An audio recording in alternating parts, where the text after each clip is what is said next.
Hello बच्चों, this is Aftab Siddiqui और आज लेकर आ गए हैं वेव ऑप्टिक्स का लेक्चर नंबर 8, जिसके अंदर हम लोग पढ़ने वाले हैं लाइट का एक नया फिनोमेना है डिफ्रैक्शन ऑफ लाइट। इससे पहले हम लोग इंटरफेरेंस ऑफ लाइट पढ़ चुके हैं। आज डिफ्रैक्शन ऑफ लाइट समझते हैं क्या होता है। तो डिफ्रैक्शन को हम लोग इससे पहले इंटरफेरेंस में भी देख चुके थे। इंटरफेरेंस के अंदर हम लोग देखे थे कि अगर दो स्लिट होता है, दो स्लिट से जब रे ऑफ लाइट अगर पास होती है तो सामने जब स्क्रीन रखते हैं तो जो स्लिट के बीच का ओपेक स्पेस है, उस ओपेक स्पेस के सामने भी लाइट पहुंच जाती है।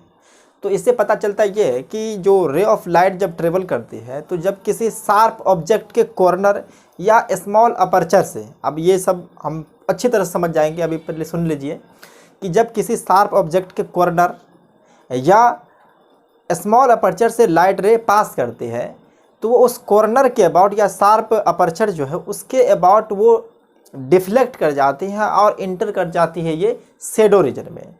तो यही है कि लाइट रे जब सीधी लाइन में चलती तो वो सीधा, हमको पता है कि वो सीधा लाइन में चलना चाहिए, क्योंकि ये न्यूटन्स लॉ के अकॉर्डिंग पता था कि लाइट जो होते हैं वो स्ट्रेट लाइन में ट्रेवल करते हैं। लेकिन वेव के बारे में तो आप जानते हैं कि वेव जो होते हैं वो फिनोमेना वो सांप की तरह ऐसे चलते रहता है।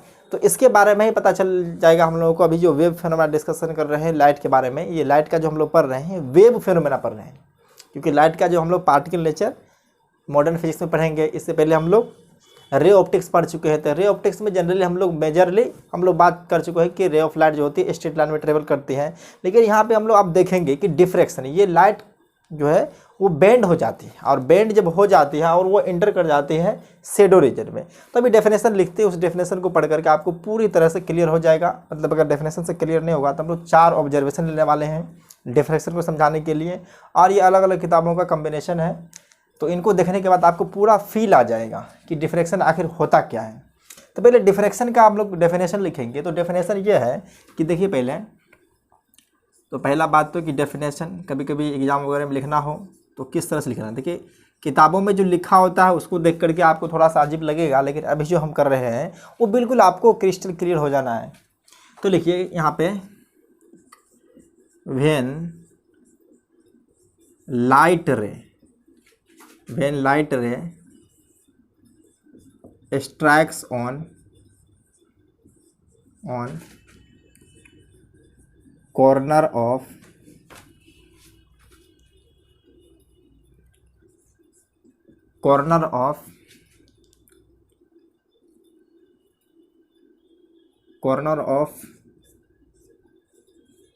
ओपेक, ये जो है क्यू है, या इसी को चाहे तो आप शार्प कॉर्नर कह सकते हैं या शार्प इज भी कह सकते हैं।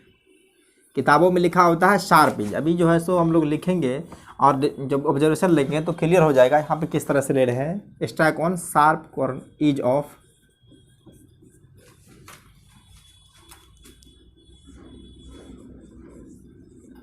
ऑफ एन ओपेक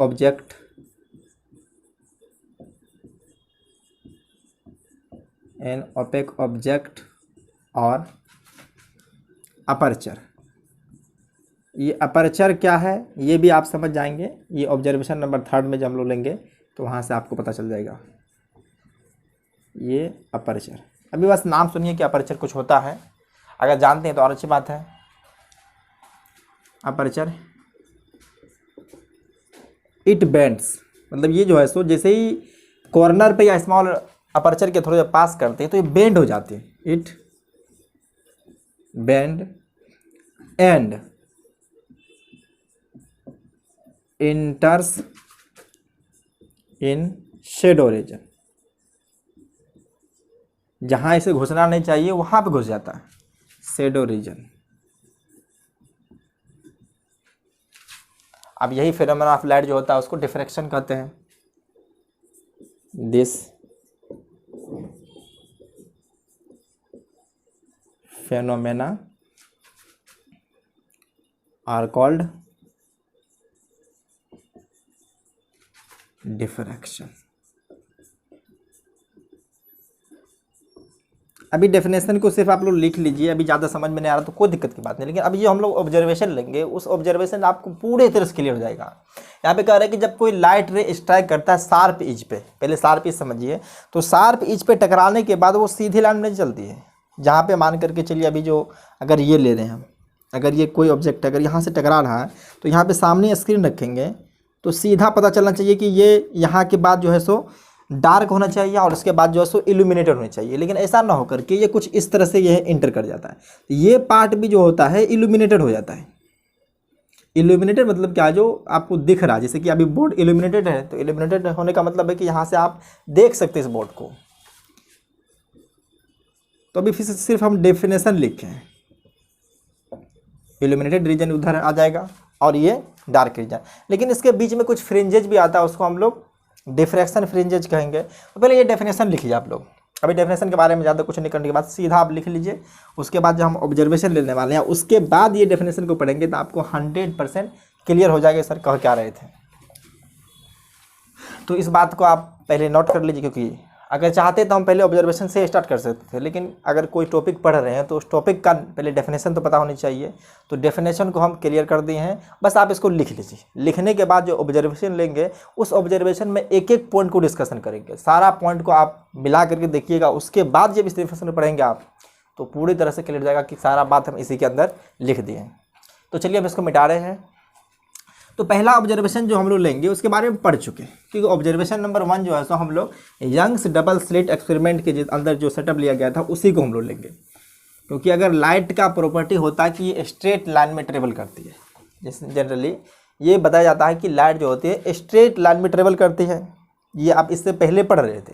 लेकिन आज आप जानेंगे कि ये लाइट स्ट्रेट लाइन में ट्रेवल न कर करके ये थोड़ा मुड़ जाती है। जब किसी शार्प ऑब्जेक्ट के कॉर्नर पे टकराती है तो वो जाकर के सीधा न चल करके थोड़ा सा मुड़ जाता है। अब यही मुड़ने की प्रवृत्ति टेंडेंसी या जो फेनोमेनन है उसको डिफ्रैक्शन ऑफ लाइट कहा जाता है। तो ऑब्जर्वेशन नंबर हम लोग फर्स्ट ले रहे हैं, ऑब्जर्वेशन नंबर 1। तो यंग्स डबल स्लिट एक्सपेरिमेंट के अंदर आप लोग देख चुके थे कि सामने एक हम लोग कार्डबोर्ड लेते हैं, जैसे कार्डबोर्ड सामने लिए, कार्डबोर्ड के ऊपर 2 पत्ते पत्ते स्लिट कट करते थे। तो वही अभी हम दिखा रहे हैं यहाँ पे। मान लिया कि ये सीधा भी इसको कर देते हैं और यहाँ पे हम एक शार्प, जैसे कि अभी यहाँ पे हम थोड़ा सा मान लीजिए कि ये दिखा दिए कि 2 सोर्स है, क्योंकि अगर यहाँ पे कट करेंगे तो कट करने के बाद मान के चलिए ये S1 सोर्स है, यहाँ पे सामने S2 है, क्योंकि रे ऑफ लाइट जो पास करती है, जैसे मान लीजिए ये सोर्स है हमारा S है, तो कुछ इस तरह से लाइट निकलती है और निकलने के बाद जो है सो पूरी तरह से इस पर फॉल करेगा। तो अभी हम पहले सामने स्क्रीन रखते हैं, तो यहाँ पे रखते हैं स्क्रीन, ये है स्क्रीन, ये इस तरह से होना चाहिए। तो अगर रे ऑफ लाइट स्ट्रेट लाइन में ट्रेवल करती तो कुछ इस तरह से होता।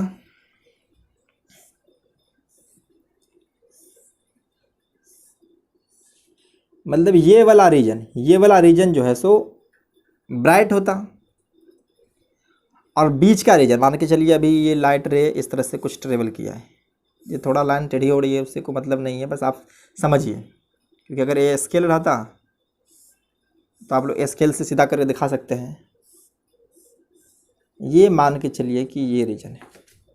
अगर यहाँ पे लिख देते हैं इफ लाइट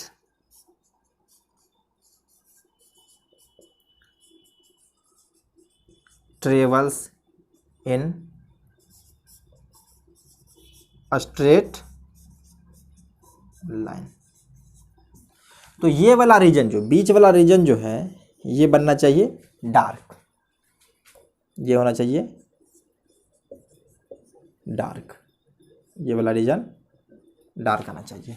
ये कब होते, जब रे ऑफ लाइट जो होता है वो स्ट्रेट लाइन में, पहले आप यंग्स डबल स्लिट एक्सपेरिमेंट को भूल जाइए कि उसके अंदर होता क्या है, बस पहले ये समझ लीजिए कि अगर रे ऑफ लाइट की फिनोमेना जो है वो स्ट्रेट लाइन में चलने की होती तो सीधा कि यहाँ से रे ऑफ लाइट, जैसे मान के चलिए यहाँ पे बहुत सारा रे ऑफ लाइट आ रहा था, तो कुछ इस तरह इस पर टकराता, कुछ इस पर टकराता, और ये सोर्स को थोड़ा ऊपर कर देते हैं, मतलब सारा रे ऑफ लाइट जो आ रही है इसी सोर्स से आ रही है। यहाँ पे हम लोग सामने एक लेंस रखते थे, लेंस रखने का काम ही क्या है कि ये रे ऑफ लाइट को पैरेलल कर दे। तो यहाँ पे ओपेक ऑब्जेक्ट, यहाँ पे ओपेक कॉर्नर है, मतलब ये ओपेक से है, तो यहाँ से तो रे ऑफ लाइट नहीं पास करेगी, बस इस स्लिट से होकर के पास करेगा।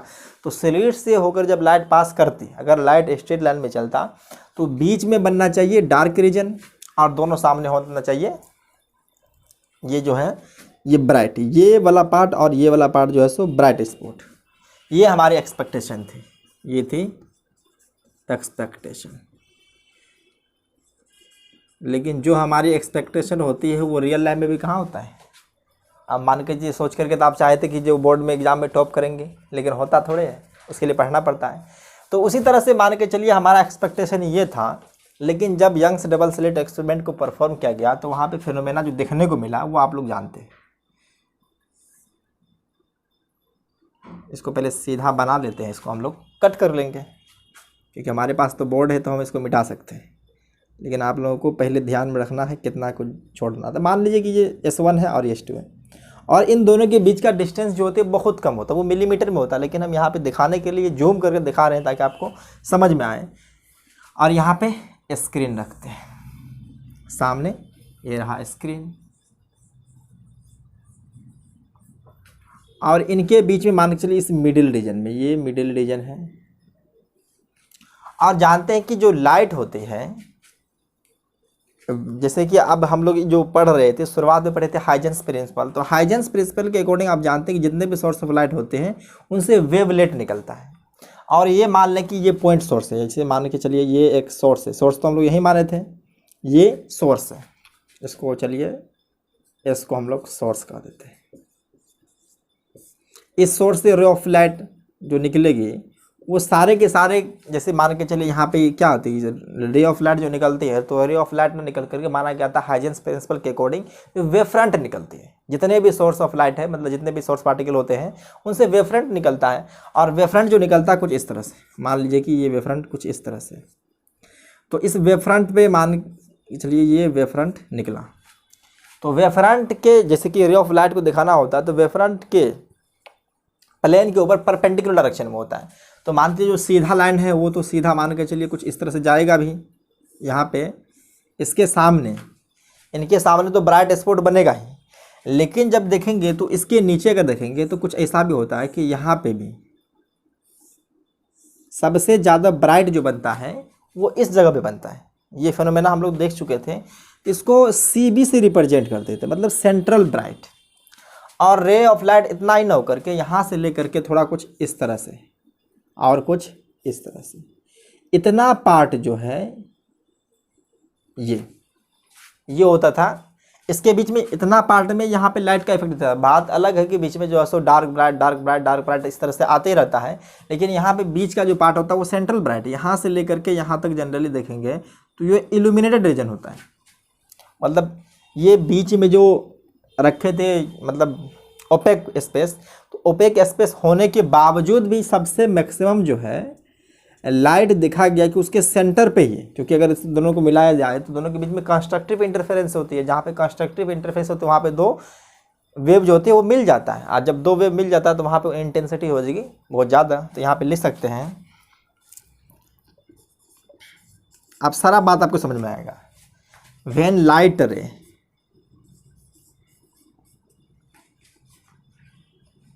strike on opaque object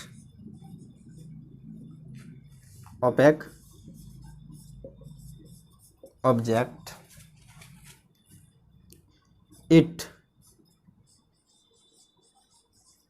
bends। ये इसके कॉर्नर जो है उस कॉर्नर के अराउंड ये बेंड्स हो जाता है, it bends around corner of object. यहाँ पे ऑब्जेक्ट जो है वो ओपेक ऑब्जेक्ट है, and enters in shadow region.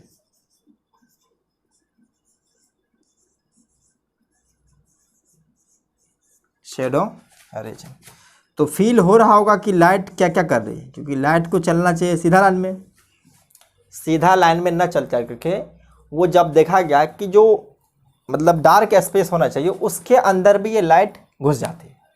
तो यही फेनोमेना जो होती है उसको हम लोग कहते हैं डिफ्रैक्शन। तो आप इससे पहले भी पढ़ चुके हैं, इसको पढ़े थे, तो यहाँ पे देख लिए थे कि यहाँ पे जब रे ऑफ लाइट आती है तो सबसे बीच में जो होते हैं कंस्ट्रक्टिव इंटरफेरेंस बनती है। कंस्ट्रक्टिव इंटरफेरेंस कहने का मतलब है कि यहाँ पे जो दोनों पाथ डिफरेंस होता है दोनों रे ऑफ लाइट का वो जीरो होता है। जहाँ पे पाथ डिफरेंस जीरो होता है तो वहाँ पे मैक्सिमा फॉर्मेशन होता है, मैक्सिमा को ही ब्राइट स्पॉट कहते हैं। तो ये तो हम लोग फर्स्ट देख चुके थे।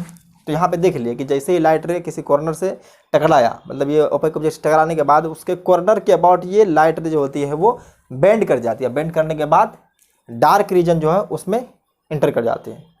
इन शेडो रीजन या डार्क रीजन जो भी कह सकते हैं। तो शेडो रीजन समझते हैं, जैसे हम लोग खड़े होते हैं लाइट के सामने तो हमारा एक शेडो बनता है, तो इसका मतलब है कि वो डार्क स्पेस है। तो इतना का नोट कीजिए। उसके बाद हम लोग ऑब्जर्वेशन सेकेंड पे आते हैं।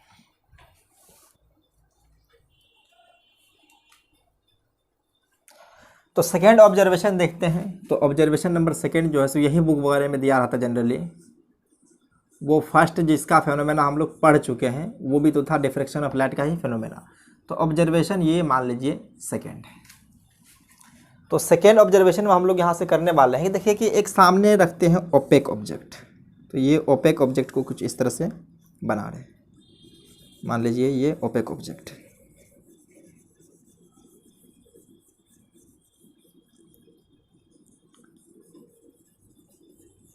ये ओपेक ऑब्जेक्ट, सॉरी ऑब्जेक्ट नहीं बल्कि ऑब्जेक्ट, और इनके सामने रखते हैं सोर्स ऑफ लाइट। और सोर्स ऑफ लाइट जनरली हम लोग पॉइंट सोर्स को ही लेकर के चलेंगे। तो ये मान के चलिए इस तरह से, तो इनके सामने रखते हैं ऐसे, मान के चलिए ये है source of light, source of light. और आप जानते हैं कि यहाँ पे सोर्स ऑफ लाइट है, तो यहाँ से जानते हैं कि जैसे कोई टॉर्च को जलाते हैं तो टॉर्च को जलाने के बाद जो है सो रे ऑफ लाइट हर तरफ निकलती है। तो दिखा देते हैं जो कुछ इस तरफ निकला, कुछ इस तरफ निकला, कुछ इस तरफ, कुछ इस तरफ, और ये हर तरफ जो है सो जितने भी सामने हैं वो निकल जाएगा। और सामने हम लोग रखते हैं कि इसी का शेडो देखने के लिए स्क्रीन।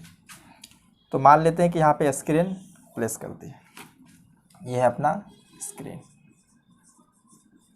शेडो जो बनेगा तो वो किसी स्क्रीन पे ही बनेगा, तो उस स्क्रीन को हम लोग दिखा दिए। तो जनरली देखिए रे ऑफ लाइट अगर स्ट्रेट लाइन में ट्रेवल करती, तो जैसे कि यहाँ से अगर रे ऑफ लाइट निकल रहा है तो यहाँ तक, मतलब इसके ऊपर बनना चाहिए इल्यूमिनेटेड रीजन, इल्यूमिनेटेड रीजन। और ये नीचे जो होना चाहिए वो डार्क रीजन, मतलब यहाँ से नीचे डार्क रीजन। लेकिन रियलिटी तो ये है कि डार्क रीजन कुछ यहाँ से नहीं बन करके यहाँ से जब रे ऑफ लाइट आई, मान के चलिए बहुत सारा रे ऑफ लाइट आ रही है, तो यहाँ से बेंड्स करके कुछ रे ऑफ लाइट इंटर्स कर गया शेडो रीजन के अंदर। तो यहाँ पे बन गया इसका शेडो, जो कि ये डार्क स्पेस है। इसको हम लोग इस तरह से कर देते हैं। तो अभी भी देख रहे हैं कि ऑब्जेक्ट से टकराने के बाद लाइट जो है वो सीधा न चल कर थोड़ा सा मुड़ जाता है। ये है डार्क रीजन,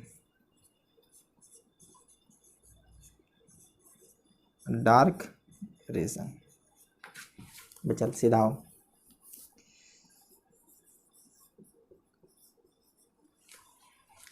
अब यहाँ पे देखने के बाद ऐसा लग रहा होगा कि इसके बाद इल्यूमिनेटेड हो जाता है, लेकिन ऐसा न होकर के कुछ फ्रिंजेस देखने को मिली। यहाँ पे बना कुछ डार्क स्पेस। उसके बाद जो है सो थोड़ा सा इसको मोटा कर लेते हैं, क्योंकि जिस तरह से दिखा, देखिए ये जो अभी स्क्रीन रखे वो कुछ इस प्लेन में, ये बोर्ड का अंदर जाता हुआ प्लेन है, ये कुछ इस तरह से है। यहाँ पे दिखा रहे हैं कि कुछ इस तरह से मोटा फ्रिंज बना, उसके बाद फिर बना इससे थोड़ा पतला, फ्रिंजेस जो बन रही है थोड़ा इससे पतला। उसके बाद जो है सो फिर ब्राइट, फिर डार्क बना, फिर उसके बाद जो है सो इस तरह बना, और उसके बाद धीरे धीरे ये कम हो चुका है।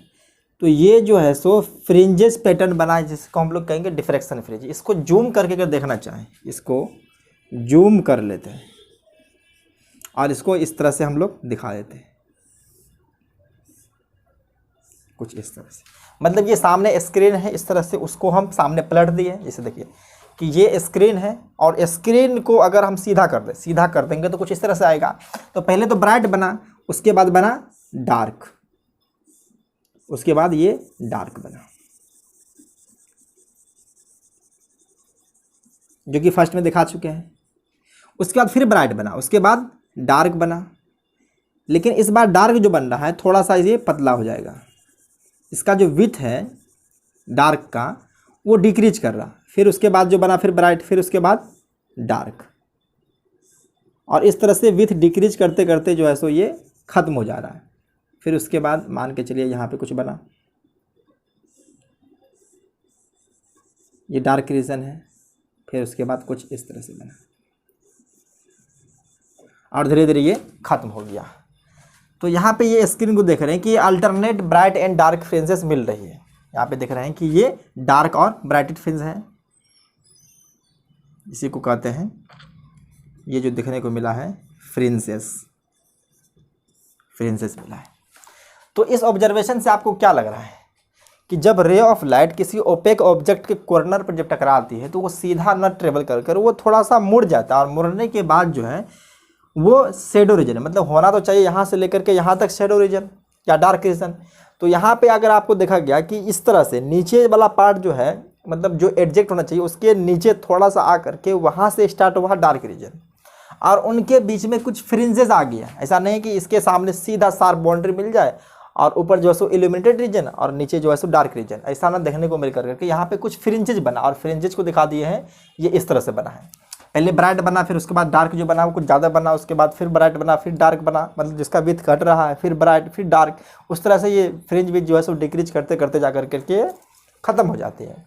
तो उसके ऊपर मिलेगा इल्यूमिनेटेड रीजन और नीचे डार्क रीजन, और बीच में जो है सो अल्टरनेट फ्रिंजेस मिलेंगे। ये जो बन रहा है फ्रिंजेस है, अल्टरनेट देख रहे हैं, एक वाइट फिर डार्क। तो यहाँ से कुछ ऑब्जर्वेशन आया, मतलब यहाँ से पॉइंट को लिख रहे हैं और उस बात को आप लोग एक एक करके नोट कीजिएगा। तो फर्स्ट जो हम लोग लिख रहे हैं, इसमें 3 पॉइंट लिखने वाले हैं। तो अभी जो जो फेनोमेना हुआ है उसी बात को लिख रहे हैं। तो यहाँ से देखने को मिला when ray of light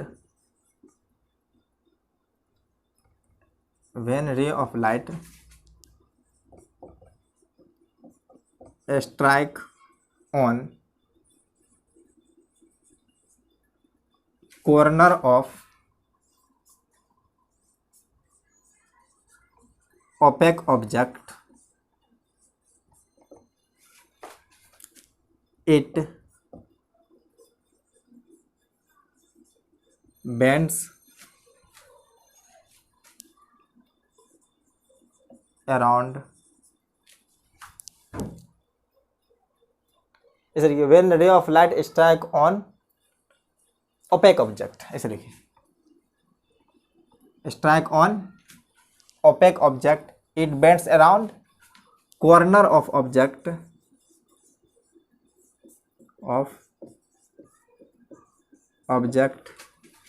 and enters in shadow reason. ठीक है, जो जो देखने को मिला है उसी बात को लिख रहे हैं, शेडो रीजन। तो जब रे ऑफ लाइट जब इससे टकराया ओपेक ऑब्जेक्ट से, तो इसके कॉर्नर के अबाउट जो है सो रे ऑफ लाइट मुड़ जाती है। मुड़ने के बाद वो उस जगह पे चले गया जहाँ पे उसको जाना नहीं चाहिए।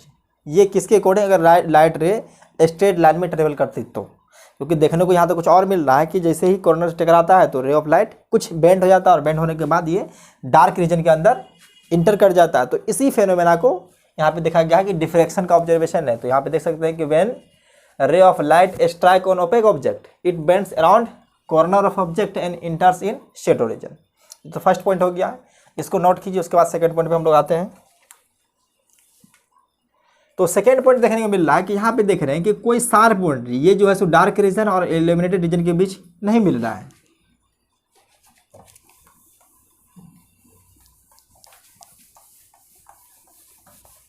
तो यहाँ से सेकेंड बात में लिख सकते हैं, सेकेंड पॉइंट में,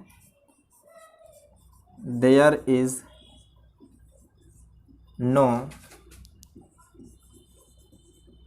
sharp boundary between illuminated region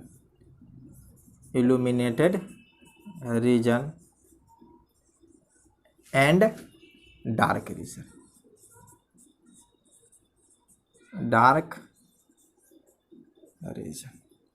मतलब इल्यूमिनेटेड रीजन जो ऊपर है और डार्क रीजन जो कि नीचे है, तो इन दोनों के बीच कोई शार्प बाउंड्री नहीं देखा गया। वहाँ पे देख रहा है कि कुछ अल्टरनेट फ्रिंजेस बन रही है। तो सेकेंड पॉइंट ये लिखिए।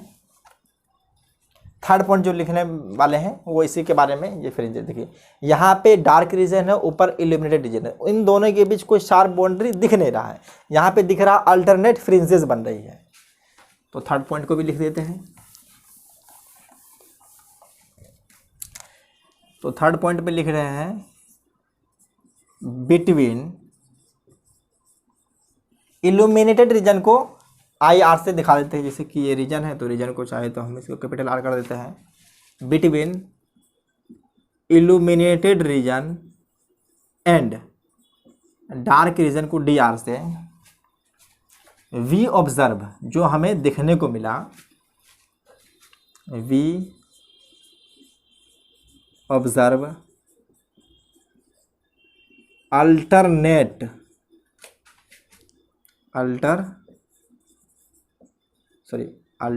यही तो हो गया था, bright and dark fringes,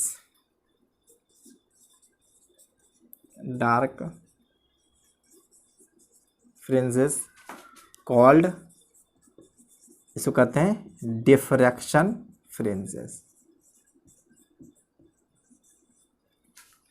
diffraction fringes. तो आपको अब कुछ फील हो रहा होगा कि हर बार जब लाइट किसी ओपेक ऑब्जेक्ट के कॉर्नर से टकराती है, टकराने के बाद वो शेडो रीजन के अंदर एंटर कर जाता है, और एंटर करने के बाद उन दोनों के बीच कोई शार्प बाउंड्री नहीं बनती है, कुछ अल्टरनेट फ्रिंजेस बन जाता है। इसी अल्टरनेट फ्रिंजेस को कहते हैं डिफ्रैक्शन फ्रिंजेस।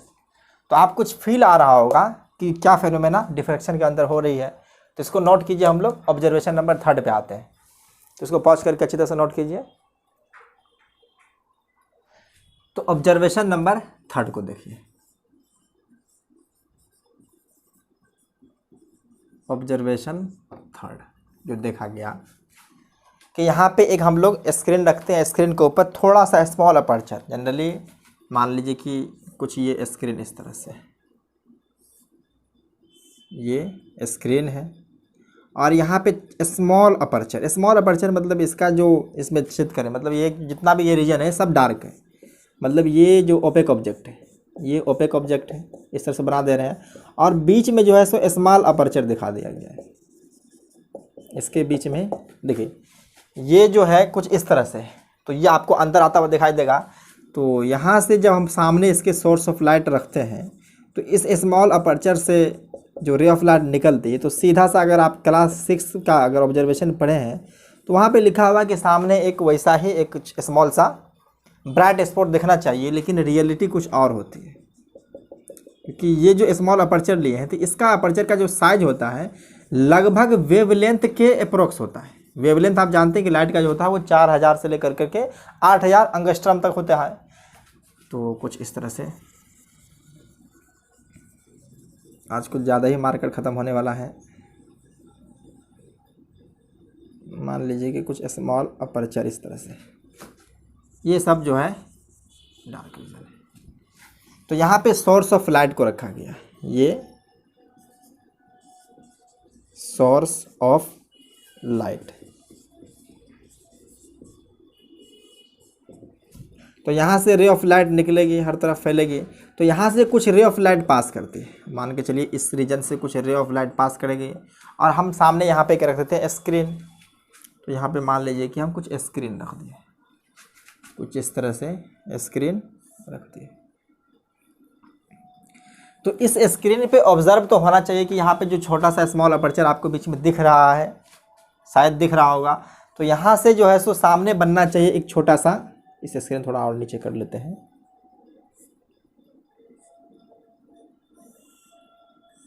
ये कुछ इस तरह से। तो यहाँ पे ऑब्जर्व जो हुआ, जितना बड़ा मतलब जितना छोटा ये स्मॉल अपर्चर था उतना ही नहीं, उससे कुछ बड़ा बना, ये कुछ ब्राइट फ्रिंजेस बना। उसके बाद जो है सो ये डार्क, ये दिखा रहे हैं ब्राइट के बाद डार्क बना। उसके बाद फिर से देखें तो बीच में ब्राइट बना, फिर उसके बाद डार्क बना। और इसका विड्थ जो है सो डिक्रीज करता जा रहा है, इसका विड्थ डिक्रीज करता जा रहा है। फिर उसके बाद बना, उसके बाद देख रहे हैं कि ये जो रीजन है, जैसे कि मान के चलिए अभी हम दिखा रहे हैं थोड़ा सा कुछ इस तरह से, मतलब बीच में बना सीधा एक बार ब्राइट, उसके बाद डार्क, फिर ब्राइट, फिर डार्क, इसी तरह से होते हुए यहाँ पे कुछ इस तरह से ऑब्जर्व हुआ। और बाद बाकी सब क्या है कि इसको आप मान लीजिए कि ये ओपेक ऑब्जेक्ट स्क्रीन है, तो इस पर डार्क स्पेस आ गया, मतलब ये डार्क रीजन है। इल्यूमिनेटेड रीजन बीच में ही है कहीं, और बाद बाकी सारा जो है सो ये डार्क रीजन है, डार्क रीजन है।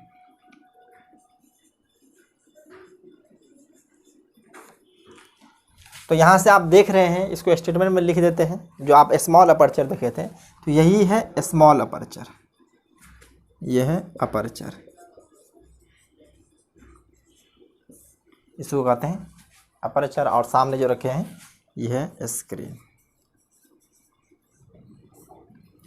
तो यहाँ से आपको पता चला क्या, जब रे ऑफ लाइट पास करती है स्मॉल अपर्चर से, तो इसके कॉर्नर के अबाउट, इसके कॉर्नर के अबाउट वो बेंड कर जाती है और इंटर कर जाता है डार्क रीजन में। और डार्क रीजन में किस तरह से इंटर करता है, तो बीच में ब्राइट, फिर उसके बाद डार्क, फिर उसके बाद ब्राइट, फिर डार्क, इसी तरह से जो है सो उसका ब्राइटनेस जो है सो धीरे धीरे कम होगा, और फिर बाद में ये जहाँ बाद बाकी है मतलब ऑब्स्टिकल, इनके सामने डार्क रीजन बन जाता है। तो यहाँ से लिख सकते हैं हम लोग, यहाँ पे तीसरा ऑब्जर्वेशन में, व्हेन लाइट रे passes through a small aperture,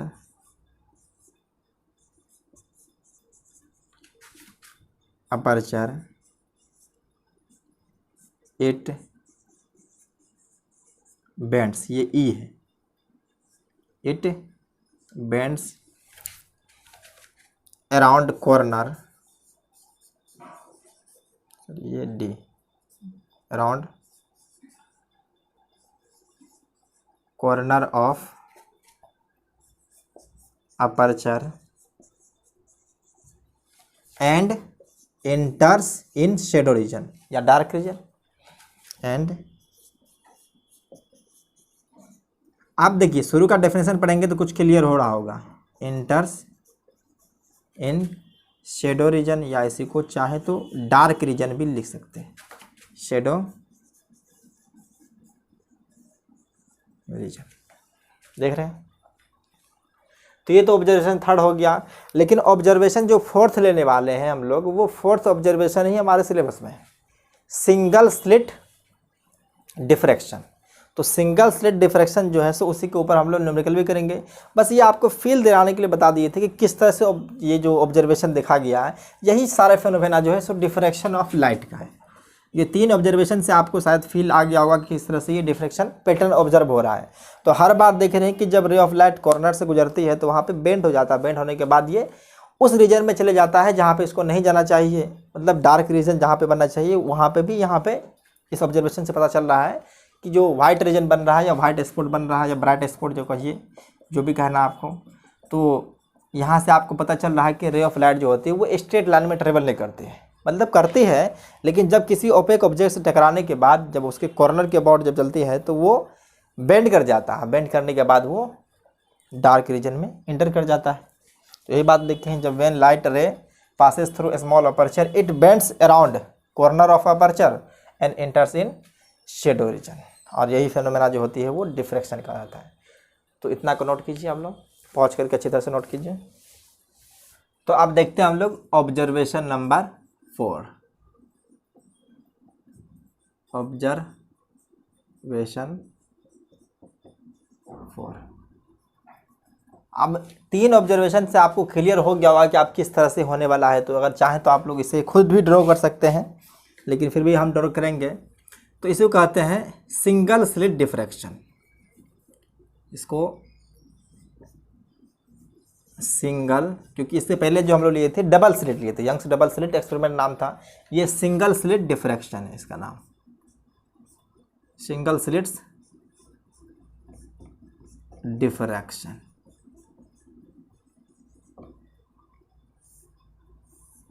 और सिंगल स्लिट डिफ्रैक्शन में लेना क्या है, तो आपको पहले सबसे पहले एक कार्डबोर्ड चाहिए। उस कार्डबोर्ड, इसी कार्डबोर्ड में पतले से ब्लेड से एक स्लिट बना देना। स्लिट मतलब क्या होती है कि बीच में ये एक पॉइंट नहीं होता, टोटल यहाँ से लेकर के यहाँ तक। सामने देख रहे हैं कि ये स्क्रीन है, स्क्रीन को पीछे से ब्लेड से काट देते हैं। जैसे मान के चलिए ये सामने स्क्रीन है हमारा, अगर मान लीजिए कि ये कुछ स्क्रीन है, तो इसको बीच में चाकू से फटाक से मान के चलिए इस तरह से काट लिया है, तो ये जो होता है उसको स्लिट कहते हैं। ये स्क्रीन है और स्क्रीन को पतले पतले एक बार इसे काट लिए, तो बीच में जो आपको स्पेस दिख रहा है वही स्लिट है। बाकी जितना भी रीजन होगा ये ओपेक होगा, ये सारा रीजन जो होगा वो ओपेक रीजन होगा। तो इसी तरह से हम इसको इस तरह दिखाएंगे, तो ये सामने देखेंगे तो आपको एक लाइन दिखेगा। तो मान लिए कि यहाँ से कुछ इस तरह से आ गया है और बीच में स्लिट बनाना है, तो इसको हम मिटा देते हैं। तो मान लीजिए इसको जूम वर्जन दिखा रहे हैं। जूम वर्जन दिखाने का मतलब है कि कुछ रे ऑफ लाइट को हम पास कर सकें। तो यहाँ पे थोड़ा सा हम स्पेस बना दिए हैं और ये जो सोर्स है वो इसको एस मान लेते हैं। तो सोर्स को जनरली हम लोग सामने रखते हैं, इस तरह से सोर्स रखते हैं। तो यहाँ पे एक स्क्रीन लेते हैं जिस पे हम लोगों को देखना है। तो यहाँ से तो सिंपल सी बात है कि जो बीच वाला जो इस पोर्शन है, इनके सामने तो वाइट स्पॉट ही आएगा, क्योंकि जो भी रीजन है, अगर मान लीजिए इसके मिडल रीजन से देखेंगे, तो मिडिल रीजन से जो आप देखेंगे तो ये टोटल आपको यहाँ से लेकर के यहाँ तक सारा का सारा रीजन जो दिखेगा वो वाइट दिखेगा। इतना रीजन तो वाइट वैसे भी बनता अगर लाइट स्ट्रेट लाइन में ट्रेवल करती तो, लेकिन लाइट की तो अपनी मर्जी है। ये जैसे ही कॉर्नर से टकराता है तो ये कुछ इस तरह से मुड़ जाता है। मान लीजिए ये ऐसा इसलिए होता है कि यहाँ पे जो होती है वो वेवफ्रंट आता है। आप जानते हैं कि वेवफ्रंट के ऊपर जो भी रे ऑफ लाइट होती है उससे परपेंडिकुलर होता है उसके सरफेस से, तो सरफेस से परपेंडिकुलर होती है, क्योंकि ये हाइजेंस प्रिंसिपल के अकॉर्डिंग समझाया गया था। तो मान लीजिए कुछ इस तरह से, इतना ही रखा जाए, कुछ ज़्यादा हो जाएगा। और नीचे भी जो है सो कुछ इस तरह से, यहाँ से लेकर के यहाँ तक। तो ये टोटल रीजन जो दिख रहा है ये बना वाइट स्पॉट या इल्यूमिनेटेड रीजन कह सकते हैं, इसको कह सकते हैं इल्यूमिनेटेड रीजन। इसी के ऊपर हम लोग न्यूमेरिकल वगैरह भी करेंगे, क्योंकि इससे पहले जो ऑब्जर्वेशन पूछे थे वो सिर्फ समझने के लिए किए थे। लेकिन इतना जो बना है यहाँ से लेकर के टोटल यहाँ तक, इसके बाद क्या होगा, डायरेक्ट डार्क आ जाएगा, कुछ फ्रिंजेस बनेंगे, तो कुछ फ्रिंजेस बनती है। उसके बाद बनेगा क्या, वाइट स्पॉट, फिर डार्क स्पॉट बनेगा। फिर उसके बाद डार्क का जो विड्थ होगा थोड़ा थोड़ा कम होता जाएगा, फिर कम होगा, फिर कम होगा, और ये जो मिलेगा अल्टरनेट ब्राइट एंड डार्क। तो नीचे भी बनेगा, यहाँ पे पहले बनेगा जो थोड़ा डार्क कुछ मोटा सा होगा, फिर उसके बाद जो उसकी विड्थ होगी वो डिक्रीज करेगा, उसके बाद थोड़ा और करेगा, फिर और करेगा। ये दोनों जो है मान के चलिए यहाँ पे लिख देते हैं, ये alternate dark and bright fringes है। ये जो ऑब्जर्व हुआ है alternate dark and bright fringes है, ऐसी को डिफ्रैक्शन फ्रिंजेस भी कहते हैं। तो ऑब्जर्वेशन ये आएगा। अब हमको निकालना क्या है कि ये टोटल रीजन जो है, जनरली जो ये रीजन है जहाँ तक इल्यूमिनेटेड रीजन है, यानी कि सेंट्रल ब्राइट है, तो इस बार सेंट्रल ब्राइट जो देख रहे हैं कुछ ज़्यादा ही हो रहा है, क्योंकि जहाँ तक लाइट आ रही है वहाँ तो रीजन ब्राइट होगा ही, लेकिन उसके बाद भी लाइट की प्रॉपर्टी है कि वो कुछ डिफ्लेक्ट कर करके उन रीजन में पहुँच जाते हैं। इनके बाद जो बनेगा ये शेडो रीजन हो जाएगा, शेडो रीजन, और नीचे भी बनेगा शेडो रीजन, शेडो रीजन। तो यहाँ से आपको दिख रहा है कि जो ये फर्स्ट डार्क आ रहा है, उसके बाद फिर ब्राइट आ रहा है, फिर सेकंड डार्क आ रहा है, फिर ब्राइट आ रहा है, फिर डार्क आ रहा है। तो इस तरह से जो पैटर्न या फ्रिंजेस बन रही है, इस फ्रिंजेस को निकालना है और फ्रिंजेस विड्थ को भी निकालना है। तो पहले इसको नोट कीजिए, उसके बाद हम लोग मैथमेटिकल कैलकुलेशन पे आते हैं। पॉज करके नोट कीजिए, कर लिए, चलिए। तो थोड़ा इसको अच्छी तरह से देखते हैं।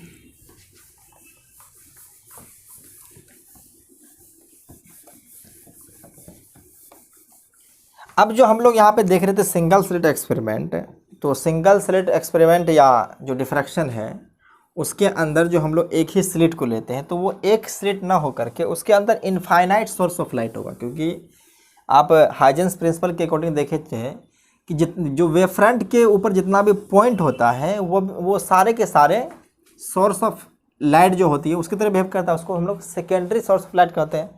मान के चलिए यहाँ पे ये स्लिट बना लिए, तो यहाँ से कुछ वेव फ्रंट निकलेगा, तो वेव फ्रंट निकलने के बाद जो होती है तो इसके ऊपर मान के चलिए यहाँ पे बहुत सारा इन्फिनाइट सोर्स है।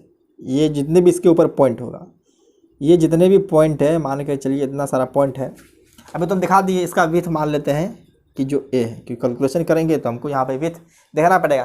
क्योंकि उस समय पहले हम लोग दिए थे कि डबल स्लिट एक्सपेरिमेंट के अंदर जो उन दोनों के बीच का जो स्पेस होता है उसको डी मानते थे, लेकिन हम जो ये थोड़ा जो माने सिंगल स्लिट है उस सिंगल स्लिट का विड्थ जो है वो मान लिए हैं ए है, और इसका रेंज जो होगा वो वेव लेंथ के रेंज में ही होगा।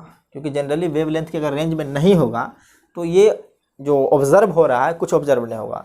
तो यहाँ से अगर आप चाहें तो देख सकते हैं, इसे मान के चलिए आप तो समझ गए कि यहाँ से एक वेव फ्रंट बनेगा। वेव फ्रंट से बनने के बाद ये जितने वेव फ्रंट के ऊपर पॉइंट होगा वो सारे के सारे सेकेंडरी सोर्स की तरह बिहेव करेगा।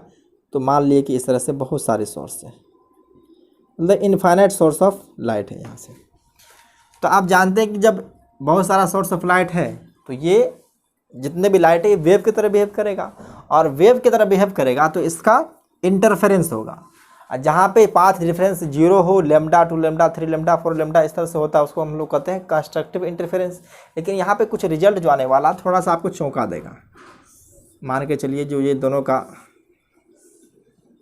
कुछ इस तरह से ये बीच में, मतलब ये दो सोर्स लिए हैं, कौन सा, ये दोनों सोर्स मतलब इस तरह से बीच के। अगर इसी को थोड़ा जूम करके हम दिखाएं तो मान लीजिए कि ये कुछ इस तरह से सोर्स है यहाँ से, तो इनसे और इनसे जो रे ऑफ लाइट निकली है उन दोनों जो डिस्टेंस कवर किया वो दोनों बराबर है। अगर मान लें इसको ए है, इसको बी है और इसको पी मान लें, तो ये ए पी और बी पी देख रहे थे। जैसे मान के जितना डिस्टेंस कवर किया है ए से पी तक उतना ही डिस्टेंस कवर किया बी से पी, मतलब यहाँ पे एक सोर्स ऑफ लाइट है। क्योंकि जानते हुए चुके हैं कि यहाँ पे जितने भी मतलब ये वेवफ्रंट बना होगा बीच में, उस वेवफ्रंट के ऊपर जितने भी पॉइंट होते हैं वो सारे के सारे सेकेंडरी सोर्स की तरह बिहेव करते हैं। तो यहाँ पे सोर्स जनरली हम दो सोर्स को लिए हैं, तो एक सबसे ऊपर वाला ए पॉइंट पे लिया और दूसरा बी पॉइंट पे। तो उसके बाद कुछ सोर्स यहाँ भी होगा, कुछ सोर्स यहाँ भी होगा। तो इन दोनों के बीच का भी अगर देखेंगे तो पाथ डिफरेंस कुछ इस तरह से दिखा देते हैं। और उसके बाद देखेंगे तो सारे के सारे पॉइंट जितने भी होंगे वो ऊपर से और नीचे से लेकर के आएंगे, तो सारे के सारे जो पॉइंट होंगे वो इक्वल डिस्टेंस करेंगे ट्रेवल, और इक्वल डिस्टेंस ट्रेवल कर रहा है। आपको पता है कि यहाँ पे आकर के सबका जो है सो पाथ डिफरेंस 0 आएगा। जब पाथ डिफरेंस 0 आता है तो वहाँ पे बनती है कंस्ट्रक्टिव इंटरफेरेंस। अगर इसको एक बार और दिखाना चाहें तो कुछ इस तरह से बनेगा, और फिर बीच में कुछ इस तरह से भी होगा। वो सारे के सारे जाकर के इसी पॉइंट पे मीट करेगा, और यहाँ पे जो है सो डेल्टा एक्स 0 होगा, मतलब पाथ डिफरेंस। पाथ डिफरेंस अगर 0 होगा तो इस रीजन को हम लोग सेंट्रल ब्राइट कहेंगे। और सेंट्रल ब्राइट का रीजन कहाँ तक होगा आपको पता चल रहा है कि कुछ इस तरह से, ये तो इधर भी जाएगा और थोड़ा नीचे भी जाएगा, और इसका रीजन तब तक रहेगा जब तक कि फर्स्ट ब्राइट आने जाए। मान के चलिए इस पॉइंट पे जो है सो फर्स्ट डार्क आने जाए, यहाँ से लेकर के यहाँ तक जो है सो फर्स्ट डार्क आ जाएगा। क्योंकि पहले तो डार्क ही आएगा, क्योंकि ये सारे के सारे रीजन जो है सो इल्यूमिनेटेड रीजन है। जितना भी है ये सेंट्रल ब्राइट का रीजन है, जितना भी है ये इसको कहेंगे हम लोग सेंट्रल ब्राइट। तो इसको लिख देते नीचे में, ये जो रीजन है उसको कहेंगे सेंट्रल ब्राइट। दिख रहा है। अब हम लोगों को कैलकुलेट करना कि फर्स्ट डार्क कहाँ आएगा, सेकेंड डार्क कहाँ आएगा, थर्ड डार्क, फोर्थ डार्क, इसी तरह से। और देखिए यहाँ पे देखिए पहले है कि जो फर्स्ट डार्क बना है उसके बाद बनेगा फर्स्ट ब्राइट, क्योंकि अभी यहाँ से लेकर के यहाँ तक तो टोटल सेंट्रल ब्राइट ही है। सेंट्रल ब्राइट के बीच में तो कहीं हम बता नहीं सकते हैं कि फर्स्ट ब्राइट कहाँ पे है। तो जैसे कि मान के चलिए ये फर्स्ट डार्क है, उसके बाद सेकेंड डार्क यहाँ है, तो इन दोनों के एग्जैक्ट बीच में कहीं बनेगा फर्स्ट ब्राइट। तो यहाँ पे मान लीजिए फर्स्ट ब्राइट बनेगा। तो पहले हम लोग निकालना फर्स्ट डार्क कहाँ बनेगा, second dark, third dark, fourth dark, इसी तरह से। तो हम लोग फिर से कंस्ट्रक्शन करेंगे जिस तरह से हम लोग करते थे कि एक सोर्स ऑफ लाइट मान के चलिए ऊपर वाला है कि नीचे वाला है, तो बीच में भी कुछ ना कुछ होगा, तो वहाँ से हम लोग ले करके इंटरफेयर करेंगे, और इंटरफेयर होने के बाद जहाँ पे कंस्ट्रक्टिव बनेगा वो ब्राइट बनेगा, जहाँ पे डिस्ट्रक्टिव होगा वहाँ पे डार्क स्पॉट बनेगा। तो इतना को अगर आप चाहें तो इसको नोट कर सकते हैं, क्योंकि आपको समझने में थोड़ा आसानी होगी। तो हम लोग फ्रेश फिगर बनाएंगे, उसके बाद मैथमेटिकल कैलकुलेशन करेंगे। चलिए,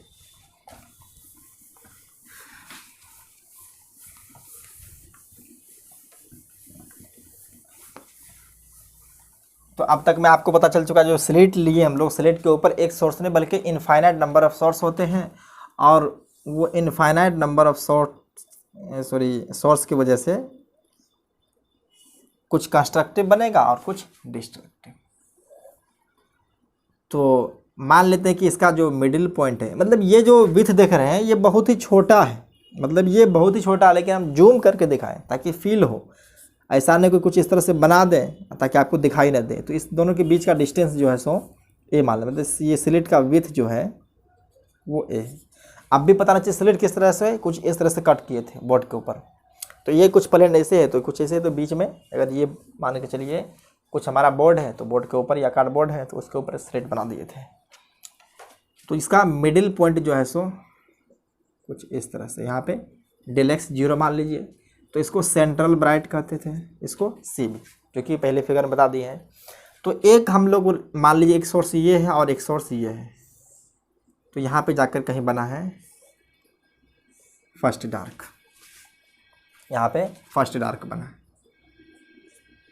आप जानते हैं कि उसके बाद हम लोग बीच से मिला, जो यंग्स डबल स्लिट एक्सपेरिमेंट किए थे वही सारा फेनोमेना होने वाला है यहाँ पे। तो कुछ इस तरह से लेकर के इसको हम लोग बीच में भी मीट करा देते हैं, और ये एंगल जो होता है थीटा होता है। हम लोग पाथ डिफरेंस जो निकालते थे, तो देखिए इसको मान लीजिए ए, इसको मान लेते हैं बी, तो यहाँ से पाथ डिफरेंस जो चलने वाला था कि बी जो है सो इस पॉइंट को पी मान लेते, कंसिडर कर लेते हैं, जहाँ पे फर्स्ट डार्क बन रहा है। तो हम लोग को फर्स्ट डार्क ही निकालने हैं, तो पहले ये पी पॉइंट है, तो देखिए बी से लेकर पी तक इस सोर्स ऑफ लाइट से जो रे निकली है उसको ज़्यादा डिस्टेंस ट्रेवल करना पड़ा है, और ऊपर ए से लेकर के पी तक जो निकली है उसको कम डिस्टेंस ट्रेवल करना पड़ा है। तो इन दोनों क्योंकि इसके बीच में बहुत सारा सोर्स ऑफ लाइट है, उसके बारे में भी डिस्कशन करेंगे, लेकिन फिलहाल इतना समझिए कि एक रे ऑफ लाइट यहाँ से निकली है, एक रे ऑफ लाइट यहाँ से निकली है।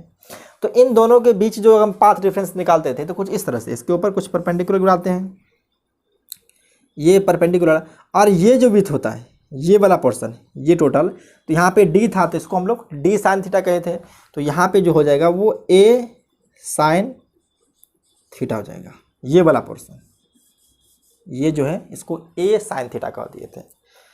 तो हम लोग को चाहिए क्या, फर्स्ट डार्क चाहिए। तो first dark observe at a point